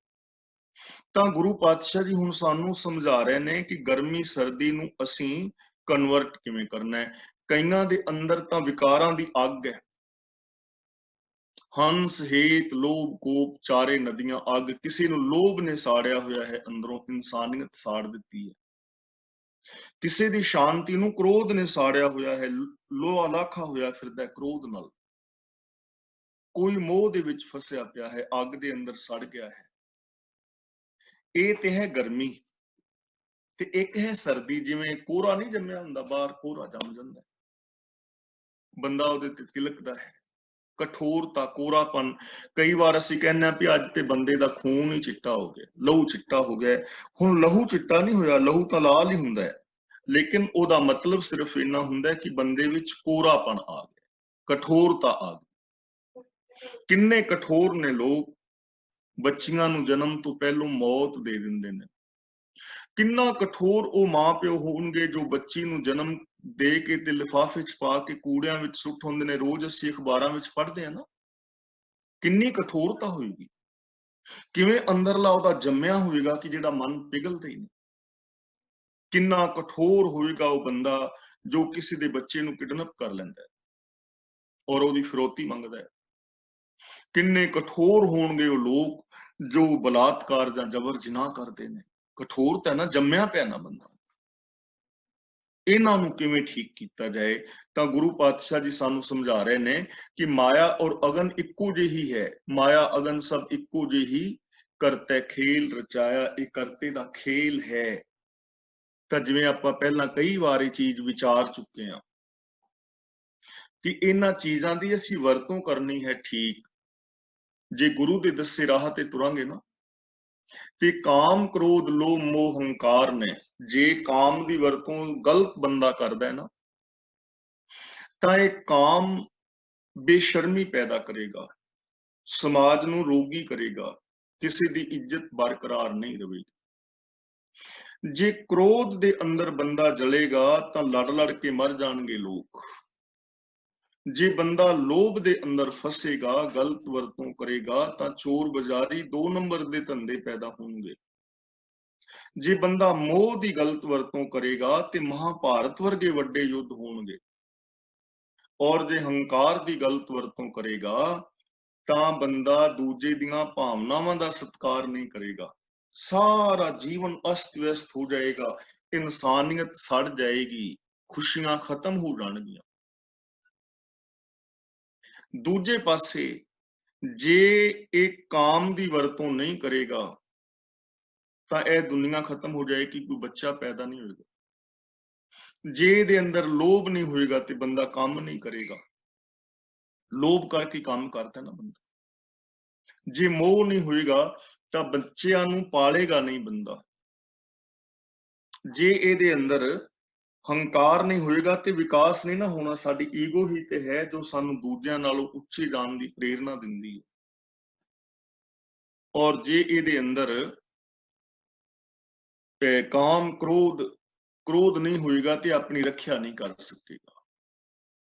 ਹੁਣ ਇਹ ਦੋਵੇਂ ਇੱਕ ਦੂਜੇ ਦੇ ਵਿਪਰੀਤ ਨੇ, ਪਰ ਇਹਨਾਂ ਤੋਂ ਸੁੱਖ ਔਰ ਆਨੰਦ ਕਿਵੇਂ ਪੈਦਾ ਕੀਤਾ ਜਾਏ। ਜਦੋਂ ਅਸੀਂ ਗੁਰਮੁਖ ਸਦਾ ਸੰਭਾਲੀਏ, ਜਦੋਂ ਗੁਰੂ ਦੇ ਦੱਸੇ ਰਾਹ ਤੇ ਚੱਲ ਕੇ ਰੱਬੀ ਨੇਮਾਂ ਨੂੰ ਯਾਦ ਰੱਖਦੇ ਆ ਨਾ, ਫਿਰ ਇਹ ਕਾਮ ਕ੍ਰੋਧ ਆਦਿ ਕਨਵਰਟ ਹੋ ਜਾਂਦੇ ਨੇ। ਫਿਰ ਇਹ ਅੱਗ ਨਹੀਂ ਰਹਿੰਦੇ। ਫਿਰ ਕਾਮ ਲੱਜਾ ਹਯਾ ਔਰ ਸ਼ਰਮ ਦੇ ਅੰਦਰ ਕਨਵਰਟ ਹੋ ਜਾਏਗਾ। ਫਿਰ ਹਰ ਇਨਸਾਨ ਆਪਣੀ ਪਤਨੀ ਤੋਂ ਇਲਾਵਾ ਹਰ ਔਰਤ ਨੂੰ ਆਪਣੀ ਬੇਟੀ, ਭੈਣ ਔਰ ਮਾਂ ਦੀ ਤਰ੍ਹਾਂ ਪਿਆਰ ਔਰ ਸਤਿਕਾਰ ਦੇਵੇਗਾ। ਹਰ ਔਰਤ ਆਪਣੇ ਪਤੀ ਤੋਂ ਇਲਾਵਾ ਬਾਕੀ ਹਰ ਇਨਸਾਨ ਨੂੰ ਆਪਣਾ ਪਿਤਾ, ਭਰਾ ਔਰ ਬੇਟੇ ਦੀ ਤਰ੍ਹਾਂ ਆਦਰ ਮਾਣ ਔਰ ਸਤਿਕਾਰ ਕਰੇਗੀ। ਲੋਭ ਸੰਤੋਖ ਵਿੱਚ ਬਦਲ ਜਾਏਗਾ। ਬੰਦਾ ਕੰਮ ਕਰੇਗਾ ਲੇਕਿਨ ਨਾਜਾਇਜ਼ ਕੁਛ ਨਹੀਂ ਕਰੇਗਾ, ਰਿਸ਼ਵਤਖੋਰੀ, ਚੋਰ ਬਜ਼ਾਰੀ ਨਹੀਂ, ਸੱਚੀ ਕਿਰਤ ਕਰੇਗਾ। ਜਿਹੜਾ ਮੋਹ ਹੈ ਬੰਦੇ ਦੇ ਅੰਦਰ, ਉਹ ਸੈਲਫਿਸ਼ਨੈਸ ਨਹੀਂ ਰਹੇਗੀ, ਉਹ ਪ੍ਰੇਮ ਦਾ ਰੂਪ ਧਾਰਨ ਕਰ ਜਾਏਗਾ, ਪ੍ਰੇਮ ਦੇ ਅੰਦਰ ਕਨਵਰਟ ਹੋ ਜਾਏਗਾ। ਔਰ ਜਿਹੜਾ ਹੰਕਾਰ ਹੈ ਉਹ ਸਵਾਭਿਮਾਨ ਚ ਬਦਲ ਜਾਏਗਾ। ਨਾ ਉਹ ਇਨਫੀਰੀਓਰਿਟੀ ਕੰਪਲੈਕਸ ਵਿੱਚ ਜਾਏਗਾ, ਨਾ ਉਹ ਸੁਪਰੀਓਰਿਟੀ ਕੰਪਲੈਕਸ ਵਿੱਚ ਜਾਏਗਾ। ਹੰਕਾਰ ਨਿਮਰਤਾ ਵਿੱਚ ਬਦਲ ਜਾਏਗਾ, ਹੰਕਾਰ ਸਵਾਭਿਮਾਨ ਚ ਬਦਲ ਜਾਏਗਾ। ਲੋਭ ਸੰਤੋਖ ਵਿੱਚ ਬਦਲ ਜਾਏਗਾ, ਕ੍ਰੋਧ ਵੀਰ ਰਸ ਵਿੱਚ ਬਦਲ ਜਾਏਗਾ। ਇਹ ਪੰਜ ਜਿਹੜੇ ਵਿਕਾਰ ਦੁੱਖ ਦੇ ਰਹੇ ਸਨ, ਇਹ ਸੁਖਦਾਈ ਹੋ ਜਾਣਗੇ। ਜੀਵਨ ਵਿੱਚ ਆਨੰਦ ਪੈਦਾ ਹੋ ਜਾਏਗਾ। ਤੇ ਜਿਹੜਾ ਅੰਦਰ ਦਾ ਕੋਰਾਪਣ ਹੈ ਨਾ, ਉਹ ਇਨਸਾਨੀਅਤ ਦ੍ਰਵੀਭੂਤ ਹੋਏਗਾ। ਹਿਰਦਾ ਇਹਦਾ ਹਿਰਦਾ ਪਿੰਗ ਲੇਗਾ। ਇਹ ਦੂਜਿਆਂ ਦੇ ਦੁੱਖ ਨੂੰ ਵੇਖ ਕੇ ਦੁਖੀ ਹੋਏਗਾ, ਸੁੱਖ ਨੂੰ ਵੇਖ ਕੇ ਖੁਸ਼ੀ ਹੋਏਗਾ। ਇਹ ਦੂਜਿਆਂ ਦੇ ਸੁੱਖ ਦੁੱਖ ਵਿੱਚ ਸ਼ਾਮਲ ਹੋਏਗਾ। ਜ਼ਰੂਰਤ ਵਰਤੋਂ ਦੀ ਹੈ ਨਾ, ਮਾਇਆ ਅਗਨ ਸਭ ਇੱਕੋ ਜਿਹੀ ਕਰਤੇ ਖੇਲ ਰਚਾਇਆ। ਇਹ ਮਾਇਆ ਤੇ ਅੱਗ ਦੋਵੇਂ ਇੱਕੋ ਤਰ੍ਹਾਂ ਨੇ। ਇਹਨਾਂ ਦਾ ਵਰਤੋਂ ਜੇ ਕਰੋਗੇ, ਅੱਗ ਦੀ ਵਰਤੋਂ ਗਲਤ ਕਰੋਗੇ ਤੇ ਸਾੜ ਦੇਵੇਗੀ, ਅੱਗ ਦੀ ਵਰਤੋਂ ਠੀਕ ਕਰੋਗੇ ਤੇ ਜੀਵਨ ਦੇਵੇਗੀ। ਇਸੇ ਤਰ੍ਹਾਂ ਮਾਇਆ ਵੀ ਅੱਗ ਵਰਗੀ ਹੈ, ਸੋਚ ਸਾਡੀ। ਇਹਦੀ ਵਰਤੋਂ ਠੀਕ ਕਰੋਗੇ ਤੇ ਖੁਸ਼ੀਆਂ ਦੇਵੇਗੀ, ਜੇ ਸੋਚ ਦੀ ਵਰਤੋਂ ਗਲਤ ਕਰੋਗੇ ਤੇ ਇਨਸਾਨੀਅਤ ਨੂੰ ਸਾੜ ਦੇਵੇਗੀ। ਹੁਣ ਮਾਇਆ ਕੀ ਹੈ? ਇਹ ਮਾਇਆ ਜਿਤ ਹਰ ਵਿਸਰੈ, ਮੋਹ ਉਪਜੈ ਭਾਉ ਦੂਜਾ ਲਾਇਆ। ਉਹ ਸੋਚ ਜੋ ਸਾਨੂੰ ਰੱਬ ਨਾਲੋਂ ਤੋੜਦੀ ਹੈ। ਜੇ ਤਾਂ ਮੇਰੀ ਸੋਚ ਹੈ ਕਿ ਤੁਹਾਡੇ ਸਾਰਿਆਂ ਵਿੱਚ ਰੱਬ ਵਸਦਾ ਹੈ, ਮੇਰੇ ਆਪਣੇ ਅੰਦਰ ਵੀ ਰੱਬ ਹੈ, ਯਾਨੀ ਰੱਬ ਦੇ ਗੁਣ ਨੇ। ਜੇ ਮੈਂ ਆਪਣੇ ਅੰਦਰੋਂ ਉਹਨਾਂ ਗੁਣਾਂ ਨੂੰ ਵਰਤੋਂ ਵਿੱਚ ਲਿਆਵਾਂ ਤੇ ਉਹਨਾਂ ਗੁਣਾਂ ਦੀ ਵਰਤੋਂ ਕਰਕੇ ਤੁਹਾਡੇ ਨਾਲ ਰੱਬ ਵਰਗਾ ਪਿਆਰ ਸਤਿਕਾਰ ਕਰਾਂ, ਤਾਂ ਮੇਰੀ ਇਹ ਸੋਚ ਮੈਨੂੰ ਦੇਵੇਗੀ ਖੁਸ਼ੀ, ਤੁਹਾਨੂੰ ਵੀ ਮੇਰੇ ਤੋਂ ਖੁਸ਼ੀ ਮਿਲੇਗੀ। ਤੇ ਜੇ ਮੈਂ ਰੱਬ ਦੇ ਗੁਣਾਂ ਨੂੰ ਵਿਸਾਰ ਦਿਆਂ, ਨਾ ਤੇ ਆਪਣੇ ਵਿੱਚ ਉਹਨਾਂ ਗੁਣਾਂ ਨੂੰ ਵੇਖਾਂ, ਸਤ ਸੰਤੋਖ ਨੂੰ, ਕਾਮ ਕ੍ਰੋਧ ਨੂੰ ਮੈਂ ਵਰਤਾਂ, ਨਾ ਤੁਹਾਡੇ ਨਾਲ ਉਹੋ ਜਿਹਾ ਵਿਹਾਰ ਕਰਾਂ, ਤਾਂ ਮੇਰੀ ਇਹ ਸੋਚ ਮੇਰੀ ਜ਼ਿੰਦਗੀ ਅੰਦਰ ਦੁੱਖ ਪੈਦਾ ਕਰੇਗੀ। ਤੇ ਇਕੱਲੇ ਮੇਰੇ ਵਿੱਚ ਨਹੀਂ ਕਰੇਗੀ, ਤੁਹਾਡੇ ਜੀਵਨ ਵਿੱਚ ਵੀ ਦੁੱਖ ਪੈਦਾ ਕਰੇਗੀ, ਕਿਉਂਕਿ ਮੇਰਾ ਵਿਹਾਰ ਦੁਖਦਾਈ ਹੋਣਾ ਹੈ। ਮੇਰੀ ਸੋਚ ਦੇ ਅੰਦਰ ਜੇ ਸੈਲਫਿਸ਼ਨੈਸ ਹੈ, ਸਵਾਰਥ ਹੈ, ਤਾਂ ਫਿਰ ਮੈਂ ਹਰ ਸੁੱਖ ਆਪਣੇ ਵਾਸਤੇ ਚਾਹਾਂਗਾ, ਹਰ ਸੁੱਖ ਆਪਣੇ ਲਈ ਚਾਹਾਂਗਾ। ਜੇ ਘਰ 4 ਮੰਜੇ ਡਾਏ ਨੇ, ਪੱਖਾ ਲਾਇਆ, ਤਾਂ ਉਹਦਾ ਮੂੰਹ ਆਪਣੇ ਵੱਲ ਕਰ ਲਵਾਂਗਾ, ਬਾਕੀ ਰਹਿਣ ਗਰਮੀ ਚ, ਮੱਛਰ ਲੜਦਾ ਲੜੇ। ਪਰ ਜੇ ਮੇਰੇ ਜੀਵਨ ਵਿੱਚ ਪ੍ਰੇਮ ਹੈ ਤੇ ਉਹ ਪੱਖੇ ਨੂੰ ਘੁਮਾ ਦਿਆਂਗਾ ਵੀ ਵਾਰੀ ਦੇ ਨਾਲ ਘੁੰਮਦਾ ਰਵੇ, ਸਾਰਿਆਂ ਵੱਲ ਹਵਾ ਵੰਡ ਕੇ ਆ ਜਾਵੇ। ਫਰਕ ਤੇ ਨਹੀਂ ਪੈਣਾ ਨਾ। ਜੇ ਤਾਂ ਮੇਰੀ ਜ਼ਿੰਦਗੀ ਵਿੱਚ ਸਵਾਰਥ ਹੈ ਤੇ ਸਵਾਰਥ ਦੇ ਨਾਲ ਤੇ ਮੈਂ ਆਪ ਸੁੱਖ ਚਾਹਾਂਗਾ, ਤੁਹਾਨੂੰ ਦੁੱਖ ਦਿਆਂਗਾ। ਤਾਂ ਇਹ ਸੋਚ ਮੇਰੀ ਜਿਹੜੀ ਹੈ ਤੁਹਾਡੇ ਨਾਲੋਂ ਮੈਨੂੰ ਤੋੜੇਗੀ, ਮੈਨੂੰ ਦੁਖੀ ਕਰੇਗੀ। ਜੇ ਮੇਰੀ ਜ਼ਿੰਦਗੀ ਦੇ ਅੰਦਰ ਮੇਰ ਤੇਰ ਦੇ ਵਿਤਕਰੇ ਨੇ, ਜੇ ਤਾਂ ਮੈਂ ਤੁਹਾਡੇ ਨਾਲ ਵੀ ਉਹ ਵਿਹਾਰ ਕਰਾਂ ਜੋ ਮੈਂ ਤੁਹਾਡੇ ਤੋਂ ਆਪਣੇ ਲਈ ਚਾਹਨਾ, ਜਿਹੜੇ ਬੋਲ ਮੈਂ ਤੁਹਾਡੇ ਤੋਂ ਆਪਣੇ ਲਈ ਚਾਹਨਾ ਉਹ ਬੋਲ ਤੁਹਾਡੇ ਨਾਲ ਵੀ ਬੋਲਾਂ, ਸੱਚੇ ਬੋਲ, ਪਿਆਰ ਵਾਲੇ ਬੋਲ, ਤਾਂ ਮੇਰੀ ਜ਼ਿੰਦਗੀ ਵਿੱਚ ਵੀ ਖੁਸ਼ੀ ਹੋਏਗੀ, ਤੁਹਾਨੂੰ ਵੀ ਖੁਸ਼ੀ ਮਿਲੇਗੀ। ਤੇ ਜੇ ਮੈਂ ਤੁਹਾਡੇ ਤੋਂ ਆਪਣੇ ਲਈ ਬੋਲ ਸਤਿਕਾਰ ਵਾਲੇ ਚਾਹਨਾ, ਤੁਹਾਡੇ ਵਾਸਤੇ ਬੋਲ ਨਿਰਾਦਰ ਬਾਰੇ ਬੋਲਣਾ, ਤਾਂ ਉਹ ਮੇਰੀ ਜ਼ਿੰਦਗੀ ਵਿੱਚ ਵੀ ਦੁੱਖ ਅਸ਼ਾਂਤੀ ਪੈਦਾ ਕਰਨਗੇ ਤੁਹਾਡੇ ਜੀਵਨ ਵਿੱਚ। ਇਸ ਲਈ ਹੁਣ ਇਹ ਸੋਚ ਦਿਮਾਗ ਦੀ ਵਰਤੋਂ ਹੈ ਨਾ ਅਸੀਂ ਕਿਵੇਂ ਕਰਾਂਗੇ, ਇਸ ਲਈ ਇਹ ਸੁੱਖ ਔਰ ਦੁੱਖ ਸਾਡੇ ਸੋਚ ਤੇ ਡਿਪੈਂਡ ਕਰਨਗੇ, ਸਾਡੇ ਲਏ ਹੋਏ ਫੈਸਲਿਆਂ ਤੇ ਡਿਪੈਂਡ ਕਰਨਗੇ। ਅੱਗ ਆਪਣੇ ਆਪ ਦੇ ਅੰਦਰ ਨਾ ਚੰਗੀ ਹੈ ਨਾ ਮਾੜੀ ਹੈ, ਉਹਦੀ ਵਰਤੋਂ ਉਹਨੂੰ ਚੰਗਿਆਂ ਔਰ ਮਾੜਿਆਂ ਬਣਾਉਂਦੀ ਹੈ। ਸਾਡਾ ਦਿਮਾਗ, ਸਾਡਾ ਮਨ, ਸਾਡੀ ਸੋਚ ਆਪਣੇ ਆਪ ਦੇ ਅੰਦਰ ਚੰਗੀ ਮਾੜੀ ਨਹੀਂ, ਉਹਦੀ ਅਸੀਂ ਵਰਤੋਂ ਕਿਵੇਂ ਕਰਾਂਗੇ ਉਹਨੂੰ ਚੰਗਿਆਂ ਔਰ ਮਾੜਿਆਂ ਬਣਾਏਗੀ। ਕੰਪਿਊਟਰ ਤੁਹਾਡਾ ਆਪਣੇ ਆਪ ਦੇ ਵਿੱਚ ਚੰਗਾ ਔਰ ਮਾੜਾ ਨਹੀਂ ਹੈ, ਉਹਦੇ ਵਿੱਚ ਤੁਸੀਂ ਲਿਖੋਗੇ ਕੀ, ਉਹਦੇ ਵਿੱਚ ਤੁਸੀਂ ਸੁਣੋਗੇ ਕੀ, ਇੰਟਰਨੈਟ ਤੇ ਖੋਜ ਕੀ ਕਰੋਗੇ, ਉਹ ਡਿਪੈਂਡ ਕਰੇਗਾ ਕਿ ਤੁਸੀਂ ਚੰਗਾ ਖੋਜ ਰਹੇ ਹੋ ਕਿ ਮਾੜਾ ਖੋਜ ਰਹੇ ਹੋ। ਇੱਥੇ ਗੰਦ ਵੀ ਭਰਿਆ ਪਿਆ, ਇੱਥੇ ਸੱਚ ਵੀ ਭਰਿਆ। ਸੋਚ ਹੈ ਨਾ, ਤਾਂ ਮਾਇਆ ਅਗਨ ਸਭ ਇੱਕੋ ਜਿਹੀ ਕਰਤੇ ਖੇਲ ਰਚਾਇਆ, ਜਾਂ ਤਿਸ ਭਾਣਾ ਤਾਂ ਜੰਮਿਆ ਪਰਿਵਾਰ ਭਲਾ ਪਾਇਆ। ਗੁਰੂ ਜੀ ਕਹਿੰਦੇ ਨੇ ਜਦੋਂ ਭਾਣਾ ਦਾ ਮਤਲਬ ਰੱਬ ਨੂੰ ਚੰਗਾ ਲੱਗਾ, ਭਾਣਾ ਦਾ ਮਤਲਬ ਹੁਕਮ, ਜਦੋਂ ਹੁਕਮ ਹੋਇਆ ਨਿਯਮ, ਉਦੋਂ ਬੱਚਾ ਜਨਮ ਲੈਂਦਾ ਹੈ। ਜਿਹੜਾ ਬੱਚਾ ਨੇਮ ਦੇ ਅੰਦਰ ਜਨਮ ਲੈ ਰਿਹਾ ਹੈ ਨਾ, ਉਹ ਬੱਚਾ ਤੰਦਰੁਸਤ ਹੋਏਗਾ। ਕਈ ਵਾਰ ਕਿਸੇ ਸਿਸਟਮ ਦੀ ਗੜਬੜ ਕਰਕੇ ਬੱਚਾ 7ਵਾਂ ਜਾਂ 8ਵਾਂ ਜੰਮਦਾ ਹੈ ਤਾਂ ਉਹਦੇ ਵਾਸਤੇ ਥੋੜੀ ਪ੍ਰੋਬਲਮ ਆਉਂਦੀ ਹੈ ਨਾ, ਉਹਨੂੰ ਬਾਹਰ ਕਿਸੇ ਮਸ਼ੀਨ ਆਦਿ ਵਿੱਚ ਰੱਖਣਾ ਪੈਂਦਾ ਹੈ, ਜਾਂ ਉਹਨੂੰ ਕੋਈ ਹੋਰ ਇਲਾਜ ਦੇਣਾ ਪੈਂਦਾ ਹੈ, ਜਾਂ ਉਸ ਦੀ ਕਈ ਵਾਰ ਮੌਤ ਵੀ ਹੋ ਜਾਂਦੀ ਹੈ ਜਾਂ ਬਿਮਾਰ ਹੋ ਜਾਂਦਾ ਹੈ। ਜਿਹੜਾ ਬੱਚਾ ਜਨਮ ਸਿਸਟਮ ਵਿੱਚ ਲੈ ਰਿਹਾ ਹੈ ਉਹ ਬੱਚਾ ਤੰਦਰੁਸਤ ਹੈ। ਤਾਂ ਜਦੋਂ ਰੱਬ ਦਾ ਹੁਕਮ ਹੋਇਆ, ਹੁਕਮ ਮੀਨ ਸਿਸਟਮ, ਨਿਯਮ, ਉਸ ਨੇਮ ਮੁਤਾਬਕ ਬੱਚੇ ਦਾ ਜਨਮ ਹੋਇਆ, ਪਰਿਵਾਰ ਭਲਾ ਪਾਇਆ। ਭਲਾ ਪਾਇਆ ਦਾ ਮਤਲਬ ਬੜਾ ਚੰਗਾ ਲੱਗਾ, ਖੁਸ਼ੀਆਂ, ਬੱਚਾ ਜਨਮ ਲੈਂਦਾ ਹੈ ਤਾਂ ਪਰਿਵਾਰ ਨੂੰ ਖੁਸ਼ੀ ਹੁੰਦੀ ਹੈ ਨਾ। ਤਾਂ ਇਹ ਜਨਮ ਜਿਹੜਾ ਹੈ ਭਾਣੇ ਵਿੱਚ ਹੈ, ਜਾਂ ਤਿਸ ਭਾਣਾ, ਰੱਬ ਨੂੰ ਚੰਗਾ ਲੱਗਾ। ਭਾਣਾ ਸ਼ਬਦ ਬਣਿਆ ਹੈ ਭਾਨਾ ਤੋਂ, ਭਾਨਾ ਦਾ ਮਤਲਬ ਚੰਗਾ ਲੱਗਣਾ, ਨਿਯਮ। ਜਨਮ ਵੀ ਭਾਣੇ ਵਿੱਚ ਹੈ, ਮੌਤ ਵੀ ਭਾਣੇ ਵਿੱਚ ਹੈ, ਲੇਕਿਨ ਅਸੀਂ ਰੱਬ ਦੇ ਭਾਣੇ ਨੂੰ ਸਿਰਫ ਮੌਤ ਔਰ ਦੁੱਖਾਂ ਦੇ ਨਾਲ ਜੋੜ ਕੇ ਵੇਖਿਆ। ਜਦੋਂ ਕੋਈ ਮੌਤ ਹੋ ਜਾਏ ਨਾ ਘਰ ਵਿੱਚ, ਆਂਢ ਗੁਆਂਢ ਵਿੱਚ, ਤੇ ਅਸੀਂ ਕਹਿੰਦੇ ਆ ਰੱਬ ਦਾ ਭਾਣਾ ਵਰਤਿਆ। ਹਨੇਰੀ ਆ ਜਾਏ, ਕੋਈ ਨੁਕਸਾਨ ਹੋ ਜਾਏ, ਰੱਬ ਦਾ ਭਾਣਾ। ਬਰਸਾਤ ਆ ਜਾਏ, ਹੜ੍ਹ ਆ ਜਾਣ, ਪਿੰਡ ਰੁੜ ਜਾਣ, ਰੱਬ ਦਾ ਭਾਣਾ। ਐਕਸੀਡੈਂਟ ਹੋ ਜਾਏ, ਲੱਤ ਬਾਂਹ ਟੁੱਟ ਜਾਏ, ਰੱਬ ਦਾ ਭਾਣਾ। ਅਸੀਂ ਇਹਨਾਂ ਚੀਜ਼ਾਂ ਨੂੰ ਭਾਣਾ ਕਹਿੰਦੇ। ਪਰ ਸਾਡੇ ਘਰ ਬੱਚਾ ਜਨਮ ਲਵੇ ਤੇ ਅਸੀਂ ਕਦੀ ਕਾਰਡ ਤੇ ਨਹੀਂ ਲਿਖਾਇਆ ਵੀ ਸਾਡੇ ਘਰ ਰੱਬ ਦਾ ਭਾਣਾ ਵਰਤਿਆ ਤੇ ਰੱਬ ਦੇ ਭਾਣੇ ਵਿੱਚ ਬੱਚੇ ਨੇ ਜਨਮ ਲਿਆ, ਜਾਂ ਸਾਡੇ ਘਰ ਰੱਬ ਦਾ ਭਾਣਾ ਵਰਤਿਆ, ਰੱਬ ਦੇ ਭਾਣੇ ਵਿੱਚ ਆਨੰਦ ਕਾਰਜ ਹੋਣਾ ਹੈ। ਅਸੀਂ ਇਹਨਾਂ ਚੀਜ਼ਾਂ ਨੂੰ ਭਾਣੇ ਵਿੱਚ ਨਹੀਂ ਸਮਝਦੇ ਨਾ। ਕਿਉਂ? ਕਿ ਅਸੀਂ ਭਾਣੇ ਨੂੰ ਸਮਝੇ ਹੀ ਗਲਤ ਹੈ, ਭਾਣੇ ਦਾ ਅਰਥ ਹੀ ਨਹੀਂ ਸਮਝ ਪਾਏ। ਭਾਣੇ ਦਾ ਮਤਲਬ ਸਿਸਟਮ, ਭਾਣੇ ਦਾ ਮਤਲਬ ਨਿਯਮ। ਨਿਯਮ ਦੇ ਅੰਦਰ ਜਨਮ ਹੈ, ਨਿਯਮ ਦੇ ਅੰਦਰ ਹੀ ਮੌਤ ਹੈ, ਨਿਯਮ ਦੇ ਅੰਦਰ ਖੁਸ਼ੀਆਂ ਨੇ, ਨਿਯਮਾਂ ਦੇ ਅੰਦਰ ਹੀ ਚਿੰਤਾਵਾਂ ਔਰ ਦੁੱਖ ਨੇ। ਜੇ ਸਹੀ ਰਾਸਤੇ ਤੇ ਚੱਲ ਰਹੇ ਹੋ, ਤੁਸੀਂ ਡੈਸਟੀਨੇਸ਼ਨ ਤੇ ਪਹੁੰਚ ਜਾਓਗੇ, ਇਹ ਨਿਯਮ ਹੈ। ਤੇ ਦੂਜਾ ਨਿਯਮ ਇਹ ਹੈ ਕਿ ਜੇ ਡਾਇਰੈਕਸ਼ਨ ਗਲਤ ਤੇ ਚੱਲ ਰਹੇ ਹੋ ਤਾਂ ਡੈਸਟੀਨੇਸ਼ਨ ਤੇ ਕਦੇ ਨਹੀਂ ਪਹੁੰਚੋਗੇ। ਨਿਯਮ ਤੇ ਹੈ ਹੀ ਹੈ ਨਾ, ਚੱਲ ਤੇ ਨਿਯਮ ਵਿੱਚ ਹੀ ਰਹੇ ਹੋ, ਲੇਕਿਨ ਡਾਇਰੈਕਸ਼ਨ ਗਲਤ ਹੈ ਤਾਂ ਗਲਤ ਡਾਇਰੈਕਸ਼ਨ ਤੇ ਨਹੀਂ ਨਾ ਪਹੁੰਚ ਪਾਓਗੇ। ਇਸ ਲਈ ਜਨਮ ਵੀ ਭਾਣੇ ਵਿੱਚ ਹੈ, ਮੌਤ ਵੀ ਭਾਣੇ ਵਿੱਚ ਹੈ, ਖੁਸ਼ੀਆਂ ਭਾਣੇ ਵਿੱਚ ਨੇ, ਦੁੱਖ ਭਾਣੇ ਵਿੱਚ ਨੇ। ਭਾਣੇ ਨੂੰ ਸਮਝਣ ਦੀ ਲੋੜ ਹੈ, ਉਸ ਨਿਯਮ ਨੂੰ ਵਰਤਣ ਦੀ ਲੋੜ ਹੈ ਕਿ ਨਿਯਮ ਨੂੰ ਖੁਸ਼ੀ ਵਾਸਤੇ ਵਰਤੋਗੇ ਜਾਂ ਕਿ ਉਸ ਨਿਯਮ ਨੂੰ ਦੁੱਖ ਵਾਸਤੇ ਵਰਤੋਗੇ। ਇਹ ਹੱਥ ਨੇ ਨਾ, ਇਹਨਾਂ ਹੱਥਾਂ ਦੇ ਨਾਲ ਕਿਸੇ ਦਾ ਸਹਿਯੋਗ ਕਰੋ, ਕਿਸੇ ਦੀ ਹੈਲਪ ਕਰੋ, ਉਸ ਬੰਦੇ ਨੂੰ ਵੀ ਖੁਸ਼ੀ ਹੋਏਗੀ, ਤੁਹਾਨੂੰ ਵੀ ਖੁਸ਼ੀ ਹੋਏਗੀ। ਤੇ ਇਸ ਹੱਥ ਦੇ ਨਾਲ ਕਿਸੇ ਦੀ ਚੀਜ਼ ਖੋਹੋ, ਝਪੱਟਾ ਮਾਰੋ, ਡਾਕਾ ਮਾਰੋ, ਉਸ ਬੰਦੇ ਨੂੰ ਵੀ ਦੁੱਖ ਹੋਏਗਾ ਤੇ ਤੁਸੀਂ ਵੀ ਜੇਲ੍ਹ ਵਿੱਚ ਜਾਓਗੇ। ਹੱਥ ਤੇ ਉਹੀ ਨੇ ਨਾ। ਜ਼ਬਾਨ, ਇਹਦੇ ਨਾਲ ਪਿਆਰ ਵਾਲੇ ਬੋਲ ਬੋਲੋ, ਤੁਹਾਨੂੰ ਵੀ ਖੁਸ਼ੀ, ਅਗਲੇ ਨੂੰ ਵੀ ਖੁਸ਼ੀ। ਇਹਦੇ ਨਾਲ ਗਾਲੀ ਗਲੋਚ ਕਰੋ, ਤੁਹਾਨੂੰ ਵੀ ਦੁੱਖ, ਅਗਲੇ ਨੂੰ ਵੀ ਦੁੱਖ।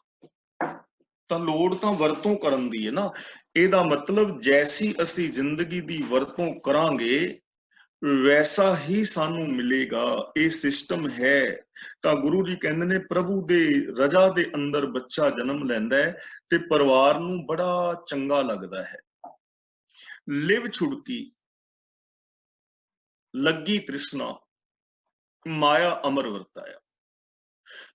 ਹੁਣ ਬੱਚੇ ਨੇ ਜਨਮ ਲਿਆ ਹੈ,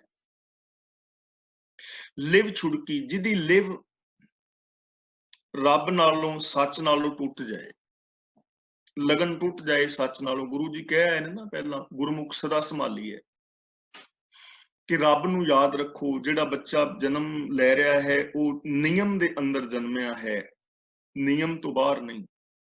ਲਿਵ ਛੁੜਕੀ, ਲਿਵ ਦਾ ਮਤਲਬ ਲਗਨ। ਜਿਸ ਵੀ ਮਨੁੱਖ ਦੀ ਲਗਨ ਰੱਬੀ ਗੁਣਾਂ ਦੇ ਨਾਲੋਂ ਟੁੱਟ ਜਾਂਦੀ ਹੈ, ਜਿਸ ਵੀ ਮਨੁੱਖ ਦੀ ਲਗਨ ਰੱਬੀ ਨੇਮ ਨਿਯਮਾਵਲੀ ਦੇ ਨਾਲ ਨਹੀਂ ਰਹਿੰਦੀ, ਲੱਗੀ ਤ੍ਰਿਸ਼ਨਾ, ਉਹਦੀ ਜ਼ਿੰਦਗੀ ਦੇ ਅੰਦਰ ਤ੍ਰਿਸ਼ਨਾ ਪੈਦਾ ਹੋ ਜਾਂਦੀ। ਲਿਵ ਹੀ ਹੈ ਨਾ, ਸੰਤੋਖ ਦੇ ਨਾਲ ਲੱਗੀ ਸੀ, ਸੱਚ ਦੇ ਨਾਲ ਲਿਵ ਸੀ, ਦਇਆ ਦੇ ਨਾਲ ਲਗਨ ਸੀ, ਤਾਂ ਖੁਸ਼ੀ ਸੀ। ਜੇ ਸੰਤੋਖ ਦੇ ਨਾਲੋਂ ਲਗਨ ਟੁੱਟ ਜਾਏਗੀ ਫਿਰ ਕੀ ਹੋਏਗਾ? ਫਿਰ ਤ੍ਰਿਸ਼ਨਾ ਹੀ ਆਏਗੀ ਨਾ। ਜਿਹੜੀ ਚੀਜ਼ ਅਸੀਂ ਪਾਸੇ ਕਰ ਦਿੰਨੇ ਆ ਉਸ ਜਗ੍ਹਾ ਤੇ ਦੂਜੀ ਚੀਜ਼ ਆਟੋਮੈਟਿਕਲੀ ਆ ਜਾਂਦੀ ਹੈ। ਖੇਤ ਦੇ ਵਿੱਚ ਤੁਸੀਂ ਫਸਲ ਨਾ ਬੀਜੋ, ਖੇਤ ਨੂੰ ਨਾ ਵਾਓ, ਫਸਲ ਨਾ ਬੀਜੋ, ਤਾਂ ਫਿਰ ਕੀ ਹੋਏਗਾ? ਉੱਥੇ ਘਾਸ ਫੂਸ ਆਪੇ ਉੱਗ ਜਾਏਗਾ ਨਾ, ਕਿਉਂਕਿ ਕੁਦਰਤ ਦਾ ਨਿਯਮ ਹੈ, ਕੁਦਰਤ ਨੇ ਕੁਛ ਨਾ ਕੁਛ ਤੇ ਪੈਦਾ ਕਰਨਾ ਹੈ। ਕੁਦਰਤ ਕਿਸੇ ਚੀਜ਼ ਨੂੰ ਖਾਲੀ ਨਹੀਂ ਰਹਿਣ ਦਿੰਦੀ। ਅਸੀਂ ਗਲਾਸ ਦੇ ਵਿੱਚੋਂ ਪਾਣੀ ਬਾਹਰ ਕੱਢਨੇ ਆ, ਨਾਲ ਹੀ ਉੱਥੇ ਹਵਾ ਭਰ ਜਾਂਦੀ, ਦੂਜੀ ਚੀਜ਼ ਉਹਦੀ ਜਗ੍ਹਾ ਲੈ ਲੈਂਦੀ। ਜੇ ਸਫਾਈ ਨਹੀਂ ਰੱਖੋਗੇ ਤਾਂ ਗੰਦਗੀ ਆਪੇ ਪੈ ਜਾਏਗੀ। ਸਫਾਈ ਰੱਖਣ ਲਈ ਯਤਨ ਕਰਨਾ ਪੈਣਾ ਹੈ, ਗੰਦਗੀ ਪਾਉਣ ਲਈ ਯਤਨ ਕਰਨ ਦੀ ਲੋੜ ਨਹੀਂ, ਆਪ ਹੀ ਪੈਂਦੀ ਰਹਿੰਦੀ ਹੈ। ਤੁਸੀਂ ਕੋਈ ਮਕਾਨ 2-4 ਸਾਲ ਬੰਦ ਰੱਖੋ, ਹਾਲਾਂਕਿ ਬੂਹੇ ਬਾਰੀਆਂ ਬੰਦ ਨੇ, ਪਰ 2-4 ਸਾਲ ਬਾਅਦ ਖੋਲੋਗੇ ਤੇ ਕੀ ਹੋਏਗਾ? ਉੱਥੇ ਗੰਦਗੀ ਪਈ ਹੋਏਗੀ ਨਾ, ਅਸੀਂ ਪਾਈ ਨਹੀਂ। ਦਰਵਾਜ਼ੇ ਬੰਦ ਕੀਤੇ ਸਨ, ਪਰਦੇ ਤਾਣੇ ਸਨ ਵੀ ਇੱਥੇ ਗੰਦਗੀ ਨਾ ਪਵੇ, ਪਰ ਵੇਖੋਗੇ ਸਾਰਾ ਕੁਝ ਗੰਦਗੀ ਹੋਈ ਹੋਏਗੀ ਨਾ, ਆਟੋਮੈਟਿਕਲੀ ਪਵੇਗੀ। ਜੇ ਸੱਚ ਦੇ ਨਾਲ ਲਿਵ ਨਹੀਂ, ਸੰਤੋਖ ਦੇ ਨਾਲ ਲਗਨ ਨਹੀਂ, ਸੰਤੋਖ ਵਾਸਤੇ, ਸੱਚ ਵਾਸਤੇ ਯਤਨ ਨਹੀਂ ਕਰ ਰਹੇ ਹੋ, ਇੱਕ ਦੂਜੇ ਨਾਲ ਪਿਆਰ ਲਈ ਰਹਿਣ ਲਈ ਯਤਨ ਨਹੀਂ ਕਰ ਰਹੇ ਹੋ, ਤਾਂ ਤ੍ਰਿਸ਼ਨਾ ਆਟੋਮੈਟਿਕਲੀ ਆ ਜਾਏਗੀ, ਈਰਖਾ ਆਪੇ ਹੀ ਆ ਜਾਏਗੀ। ਜੇ ਨਿਮਰਤਾ ਨਾਲ ਰਹਿਣ ਦੀ ਟਰਾਈ ਨਹੀਂ ਨਾ ਕਰ ਰਹੇ, ਹੰਕਾਰ ਆਪੇ ਹੀ ਆ ਜਾਣਾ ਹੈ। ਜੇ ਮਿੱਠੇ ਬੋਲ ਦੂਜੇ ਨਾਲ ਕਿਸੇ ਜੀ ਕਰਕੇ ਤੁਸੀਂ ਨਹੀਂ ਬੋਲਦੇ, ਪਿਆਰ ਦੇ ਨਾਲ ਨਹੀਂ ਬੋਲਦੇ, ਤਾਂ ਓਏ ਓਏ ਤੇ ਨਿਰਾਦਰੀ ਵਾਲੇ ਬੋਲ ਆਪੇ ਹੀ ਆਈ ਜਾਣੇ ਨੇ, ਬੋਲ ਆਪੇ ਹੀ ਖਰਵੇ ਹੋਈ ਜਾਣੇ ਨੇ, ਕਿਉਂਕਿ ਟਰਾਈ ਨਹੀਂ ਨਾ ਕਰ ਰਹੇ ਚੰਗੇ ਬੋਲਾਂ। ਇਸ ਲਈ ਜਿਸ ਦੀ ਵੀ ਲਗਨ ਹੈ ਇਸ ਦੁਨੀਆ ਵਿੱਚ, ਕੇਵਲ ਜਨਮ ਲੈਣ ਵਾਲੇ ਬੱਚੇ ਦੀ ਗੱਲ ਨਹੀਂ ਹੈ, ਟੋਟਲ ਜਿਹਦੀ ਵੀ ਲਗਨ ਸੱਚ ਦੇ ਨਾਲੋਂ ਟੁੱਟ ਜਾਏਗੀ, ਲੱਗੀ ਤ੍ਰਿਸ਼ਨਾ, ਉਹਦੇ ਅੰਦਰ ਤ੍ਰਿਸ਼ਨਾ ਪੈਦਾ ਹੋ ਜਾਏਗੀ। ਮਾਇਆ ਅਮਰ ਵਰਤਾਇਆ, ਅਮਰ ਦਾ ਮਤਲਬ ਹੁਕਮ। ਉਸ ਬੰਦੇ ਦੇ ਉੱਤੇ ਮਾਇਆ ਆਪਣਾ ਹੁਕਮ ਵਰਤਾ ਦੇਵੇਗੀ, ਲਾਗੂ ਹੋ ਜਾਏਗੀ। ਕਿਹੜੀ ਮਾਇਆ? ਰੱਬ ਵਿਸਰ ਜਾਏਗਾ, ਬੰਦਾ ਬੰਦੇ ਨੂੰ ਰੱਬ ਦਾ ਰੂਪ ਨਹੀਂ ਜਾਣੇਗਾ, ਕਿਉਂਕਿ ਟਰਾਈ ਨਹੀਂ ਨਾ ਕੀਤੀ। ਮੋਹ ਪੈਦਾ ਹੋ ਜਾਏਗਾ, ਸਵਾਰਥ ਪੈਦਾ ਹੋ ਜਾਏਗਾ, ਸੈਲਫਿਸ਼ਨੈਸ ਪੈਦਾ ਹੋ ਜਾਏਗੀ, ਪਰਉਪਕਾਰ ਦੀ ਭਾਵਨਾ ਨਹੀਂ ਰਹੇਗੀ, ਭਾਉ ਦੂਜਾ ਲਾਇਆ, ਅੰਦਰੋਂ ਹੋਰ ਤੇ ਬਾਹਰੋਂ ਬੰਦਾ ਹੋਰ ਹੋ ਜਾਏਗਾ। ਜੇ ਟਰਾਈ ਨਹੀਂ ਕਰਾਂਗੇ ਨਾ ਅੰਦਰੋਂ ਬਾਹਰੋਂ ਇੱਕ ਹੋਣ ਦੀ, ਕਥਨੀ ਔਰ ਕਰਨੀ ਦੇ ਪੂਰੇ ਹੋਣ ਦੀ ਟਰਾਈ ਨਹੀਂ ਕਰਾਂਗੇ, ਚਾਹੇ ਉਹ ਮੈਂ ਹਾਂ ਜਾਂ ਤੁਸੀਂ ਹੋ, ਕੋਈ ਵੀ ਹੈ, ਜੇ ਮੈਂ ਟਰਾਈ ਨਾ ਕਰਾਂ ਕਿ ਜੋ ਕੁਛ ਮੈਂ ਇਹਨਾਂ ਵੀਰਾਂ ਭੈਣਾਂ ਦੇ ਨਾਲ ਵਿਚਾਰ ਕਰ ਰਿਹਾ ਮੈਂ ਐਵੇਂ ਦਾ ਇਹਨਾਂ ਨਾਲ ਵਰਤਣਾ ਵੀ ਹੈ, ਜੇ ਮੈਂ ਇਸ ਚੀਜ਼ ਦੀ ਟਰਾਈ ਨਾ ਕਰਾਂ, ਜੇ ਮੈਂ ਇਹਦੇ ਵਾਸਤੇ ਉਦਮ ਨਾ ਕਰਾਂ, ਤਾਂ ਫਿਰ ਕੀ ਹੋਏਗਾ? ਫਿਰ ਮੈਂ ਆਪਣੇ ਬੱਚਿਆਂ ਨਾਲ, ਆਪਣੀਆਂ ਭੈਣਾਂ ਭਰਾਵਾਂ ਨਾਲ ਵਿਹਾਰ ਹੋਰ ਕਰਾਂਗਾ, ਤੁਹਾਡੇ ਨਾਲ ਮਾੜਾ ਕਰਾਂਗਾ, ਕਿਉਂਕਿ ਮੈਂ ਟਰਾਈ ਨਹੀਂ ਨਾ ਕਰ ਰਿਹਾ। ਫਿਰ ਮੇਰੇ ਉੱਤੇ ਇਸ ਮਾਇਆ ਵਾਲੀ ਸੋਚ ਦਾ ਪ੍ਰਭਾਵ ਪੈਣਾ ਹੈ। ਕਦੋਂ? ਲਿਵ ਛੁੜਕੀ, ਜਦੋਂ ਮੇਰੀ ਲਗਨ ਸੱਚ ਨਾਲ ਟੁੱਟ ਜਾਏਗੀ, ਜਦੋਂ ਮੇਰੀ ਲਗਨ ਗੁਰੂ ਦੇ ਗਿਆਨ ਨਾਲ ਟੁੱਟ ਜਾਏਗੀ, ਜਦੋਂ ਮੈਂ ਗੁਰਬਾਣੀ ਪੜ੍ਹਨਾ, ਸੁਣਨਾ, ਸਮਝਣਾ, ਗੁਰਬਾਣੀ ਮੁਤਾਬਕ ਜ਼ਿੰਦਗੀ ਜੀਣਾ ਛੱਡ ਦਿਆਂਗਾ, ਫਿਰ ਮੇਰੇ ਉੱਤੇ ਮਾੜੀ ਸੋਚ ਦਾ ਪ੍ਰਭਾਵ ਪੈ ਜਾਣਾ। ਫਿਰ ਮੇਰੇ ਤੇ ਮਾੜੀ ਸੰਗਤ ਦਾ ਪ੍ਰਭਾਵ ਵੀ ਪੈ ਜਾਏਗਾ, ਝੂਠ ਦਾ ਪ੍ਰਭਾਵ ਪੈ ਜਾਏਗਾ, ਮੈਂ ਸ਼ਰਾਬ ਵੀ ਪੀਣੀ ਸ਼ੁਰੂ ਕਰ ਦਿਆਂਗਾ, ਮੈਂ ਜੂਆ ਵੀ ਖੇਲਣਾ ਸ਼ੁਰੂ ਕਰ ਦਿਆਂਗਾ, ਮੈਂ ਘਰਦਿਆਂ ਵਿੱਚ ਕਲੇਸ਼ ਵੀ ਪਾਵਾਂਗਾ, ਸਾਰਾ ਕੁਝ ਹੋ ਜਾਏਗਾ, ਕਿਉਂਕਿ ਲਿਵ ਛੁੜਕ ਗਈ ਨਾ, ਮਾਇਆ ਵਰਤ ਗਈ। ਤਾਂ ਇਹ ਮਾਇਆ ਕਿਉਂ ਵਰਤ ਗਈ? ਸੋਚ ਮਾੜੀ ਕਿਉਂ ਹੋ ਗਈ? ਕਿਉਂ ਕਿ ਲਿਵ ਛੁੜਕੀ, ਸਾਡਾ ਹੀ ਲਿਵ ਨਹੀਂ ਰਹੀ, ਸਾਚੀ ਲਿਵੈ ਬਿਨ ਦੇਹ ਨਿਮਾਣੀ, ਸੱਚੀ ਲਗਨ ਤੋਂ ਬਿਨਾ ਇਹ ਦੇਹੀ ਵਿਅਰਥ ਹੋ ਜਾਏਗੀ। ਇਸ ਲਈ ਲਿਵ ਵਾਸਤੇ ਆਪਣਾ ਕੋਈ ਆਦਰਸ਼ ਬਣਾਉਣਾ ਹੈ। ਆਦਰਸ਼ ਦਾ ਮਤਲਬ ਏਮ, ਆਦਰਸ਼ ਦਾ ਮਤਲਬ ਗੋਲ, ਰਾਜਨੀਤਿਕ, ਧਾਰਮਿਕ, ਆਰਥਿਕ, ਸਮਾਜਿਕ, ਸਰੀਰਕ, ਮਾਨਸਿਕ, ਬੌਧਿਕ, ਆਤਮਕ, ਪਰਿਵਾਰਕ, ਵਿਵਹਾਰਕ ਤੌਰ ਤੇ ਏਮ, ਗੋਲ, ਉਹਦੇ ਨਾਲ ਆਪਣੀ ਲਗਨ ਲਾ ਕੇ ਰੱਖਣੀ ਹੈ। ਤੇ ਜੇ ਲਗਨ ਨਹੀਂ ਤਾਂ ਫਿਰ ਕੁਝ ਵੀ ਨਹੀਂ। ਹੁਣ ਅਗਲੀ ਪੰਕਤੀ ਵਿੱਚ ਸਾਨੂੰ ਸਮਝਾ ਰਹੇ ਨੇ ਕਿ ਮਾਇਆ ਕੀ ਹੈ। ਇਹ ਮਾਇਆ ਜਿਤ ਹਰ ਵਿਸਰੈ, ਮੋਹ ਉਪਜੈ, ਭਾਉ ਦੂਜਾ ਲਾਇਆ। ਮਾਇਆ ਹੈ ਹੀ ਐਸੀ, ਸੋਚ ਹੈ ਹੀ ਐਸੀ ਕਿ ਇਸ ਤਰ੍ਹਾਂ ਹੀ ਰੱਬ ਭੁੱਲ ਜਾਂਦਾ ਹੈ। ਯਾਦ ਹੀ ਨਹੀਂ ਰਹਿੰਦਾ ਕਿ ਮੇਰੇ ਵਿੱਚ ਰੱਬ ਹੈ, ਮੈਂ ਰੱਬ ਦਾ ਰੂਪ ਹਾਂ। ਯਾਦ ਹੀ ਨਹੀਂ ਰਹਿੰਦਾ ਕਿ ਮੇਰੇ ਸਾਹਮਣੇ ਮੇਰੀਆਂ ਭੈਣਾਂ ਵੀਰ ਬੈਠੇ ਨੇ, ਰੱਬ ਦਾ ਹੀ ਰੂਪ ਨੇ। ਹੈ ਕਿਸੇ ਨੂੰ ਯਾਦ? ਵੈਸੇ ਅਸੀਂ ਕਹਿੰਦੇ ਆ ਸਭ ਮੈਂ ਜੋਤ ਜੋਤ ਐ ਸੋਏ, ਇਹ ਤੇ ਜ਼ਬਾਨੀ ਹੈ ਨਾ। ਮਾਨਸਿਕਤਾ ਦੇ ਵਿੱਚ ਹੋਵੇ ਤਾਂ ਫਿਰ ਮੈਂ ਤੁਹਾਡੇ ਨਾਲ ਰੱਬ ਵਰਗਾ ਪਿਆਰ ਵਿਹਾਰ ਕਰਾਂਗਾ ਨਾ। ਕਿਸੇ ਨੂੰ ਹੈ ਯਾਦ ਕਿ ਅਸੀਂ ਇੱਕ ਦੂਜੇ ਨਾਲ ਰੱਬ ਵਰਗਾ ਪਿਆਰ ਵਿਹਾਰ ਕਰਨਾ ਹੈ? ਜਦੋਂ ਅਸੀਂ ਵਿਹਾਰ ਕਰਨੇ ਆ ਭੁੱਲ ਜਾਂਦੇ ਆ। ਮੋਹ ਉਪਜੇ, ਸਾਡੇ ਅੰਦਰ ਸਵਾਰਥ ਪੈਦਾ ਹੋ ਜਾਂਦਾ, ਪਤਾ ਹੀ ਨਹੀਂ ਲੱਗਦਾ। ਅਸੀਂ ਗੰਨਾ ਖਰੀਦਨੇ ਆ ਜਾਂ ਕਮਾਦ ਚੋਂ ਗੰਨਾ ਤੋੜਦੇ ਆ, ਤੇ ਗੰਨਾ ਤੋੜ ਕੇ ਪਤਾ ਹੀ ਨਹੀਂ ਲੱਗਿਆ ਵੀ ਜੜ੍ਹਾਂ ਵਾਲਾ ਪਾਸਾ ਆਪ ਕਦੋਂ ਰੱਖ ਲਿਆ ਤੇ ਉਤਲਾ ਦੂਜੇ ਨੂੰ ਦੇ ਦਿੱਤਾ। ਹੁਣ ਜੜ੍ਹਾਂ ਵਾਲੇ ਪਾਸੇ ਮਿੱਠਾ ਜ਼ਿਆਦਾ ਹੁੰਦਾ ਨਾ, ਤੁਹਾਨੂੰ ਪਤਾ ਹੀ ਹੈ। ਹਰ ਬੰਦਾ ਚਾਹੁੰਦਾ ਵੀ ਥੱਲੇ ਵਾਲਾ ਪਾਸਾ ਮੈਨੂੰ ਮਿਲੇ। ਗੰਨਾ ਤੇ ਤੋੜਿਆ, ਦੂਜੇ ਨੂੰ ਗੰਨਾ ਦਿੱਤਾ ਵੀ, ਅਗਲਾ ਸਮਝਦਾ ਕਿ ਮੇਰੇ ਨਾਲ ਪ੍ਰੇਮ ਵੀ ਕਰ ਰਿਹਾ, ਪਰ ਇਹ ਨਹੀਂ ਨਾ ਪਤਾ ਵੀ ਜੜ ਵਾਲਾ ਪਾਸਾ ਆਪ ਰੱਖੀ ਬੈਠਾ। ਅਸੀਂ ਛੱਲੀ ਲਈ, ਖਾਦੀ ਤੇ ਅੱਧੀ ਅੱਧੀ, ਤੇ ਕਿਹੜਾ ਪਾਸਾ ਦੂਜੇ ਨੂੰ ਦਿਓਗੇ? ਪਤਾ ਹੀ ਨਹੀਂ ਨਾ ਲੱਗਦਾ ਕਦੋਂ ਅਸੀਂ ਸਵਾਰਥ ਵਿੱਚ ਪੈ ਜਾਂਦੇ ਹਾਂ।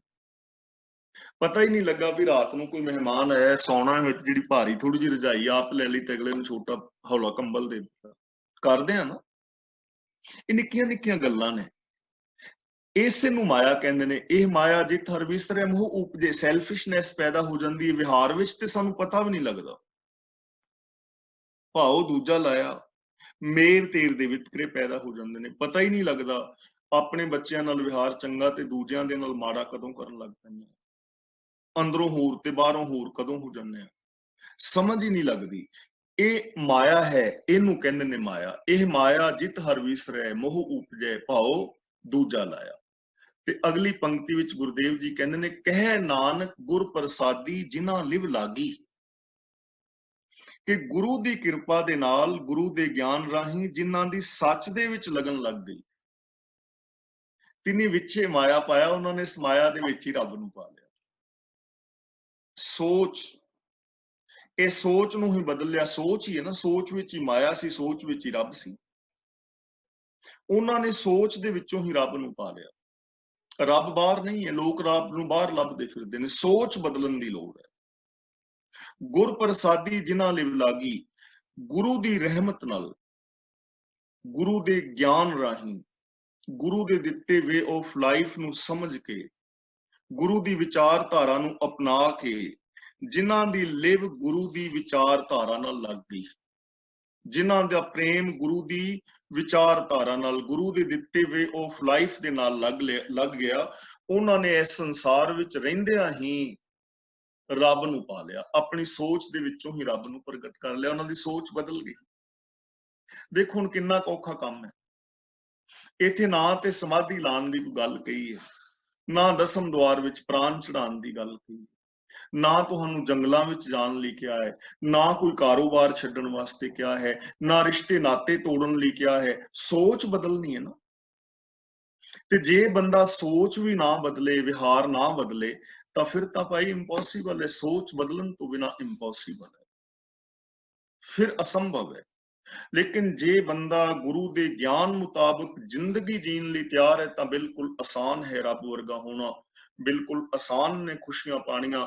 ਬੜੀ ਸੌਖੀ ਹੈ ਇਹ ਜ਼ਿੰਦਗੀ ਜਿਹਨੂੰ ਹਰ ਬੰਦਾ ਆਪ ਔਖੀ ਬਣਾ ਬੈਠਾ ਹੈ। ਤਾਂ ਗੁਰੂ ਪਾਤਸ਼ਾਹ ਜੀ ਰਹਿਮਤ ਔਰ ਬਖਸ਼ਿਸ਼ ਕਰਨ ਕਿ ਅਸੀਂ ਗੁਰੂ ਜੀ ਦੀ ਪਾਵਨ ਬਾਣੀ ਨੂੰ ਸਮਝੀਏ ਔਰ ਗੁਰਬਾਣੀ ਮੁਤਾਬਕ ਜ਼ਿੰਦਗੀ ਜੀ ਕੇ ਅਸੀਂ ਆਪਣੇ ਜੀਵਨ ਦੇ ਅੰਦਰ ਆਨੰਦ ਪੈਦਾ ਕਰ ਸਕੀਏ। ਸਾਡੇ ਜੀਵਨ ਦੇ ਅੰਦਰ ਆਨੰਦ ਪੈਦਾ ਹੋ ਸਕਦਾ ਹੈ, ਅਸੀਂ ਆਨੰਦ ਮਾਣ ਸਕਦੇ ਹਾਂ। ਇਹ ਪੋਸੀਬਿਲਿਟੀ ਹਰ ਇਨਸਾਨ ਦੇ ਅੰਦਰ ਹੈ। ਇਹ ਆਨੰਦ ਹਰ ਥਾਂ ਤੇ ਹਰ ਸਮੇਂ ਫੈਲਿਆ ਹੋਇਆ ਹੈ। ਇਸ ਆਨੰਦ ਨੂੰ ਹਰ ਬੰਦਾ ਹਰ ਸਮੇਂ ਹਰ ਥਾਂ ਤੇ ਮਾਣ ਸਕਦਾ ਹੈ। ਰੱਬ ਤੁਹਾਡੇ ਅੰਦਰ ਹੈ, ਜਦੋਂ ਮਰਜ਼ੀ ਤੁਸੀਂ ਉਹਨੂੰ ਪ੍ਰਗਟ ਕਰ ਸਕਦੇ ਹੋ। ਖੁਸ਼ੀਆਂ, ਆਨੰਦ, ਖੇੜਾ, ਪ੍ਰਸੰਨਤਾ, ਚੜ੍ਹਦੀ ਕਲਾ ਤੁਹਾਡੀ ਸੋਚ ਵਿੱਚ ਹੈ।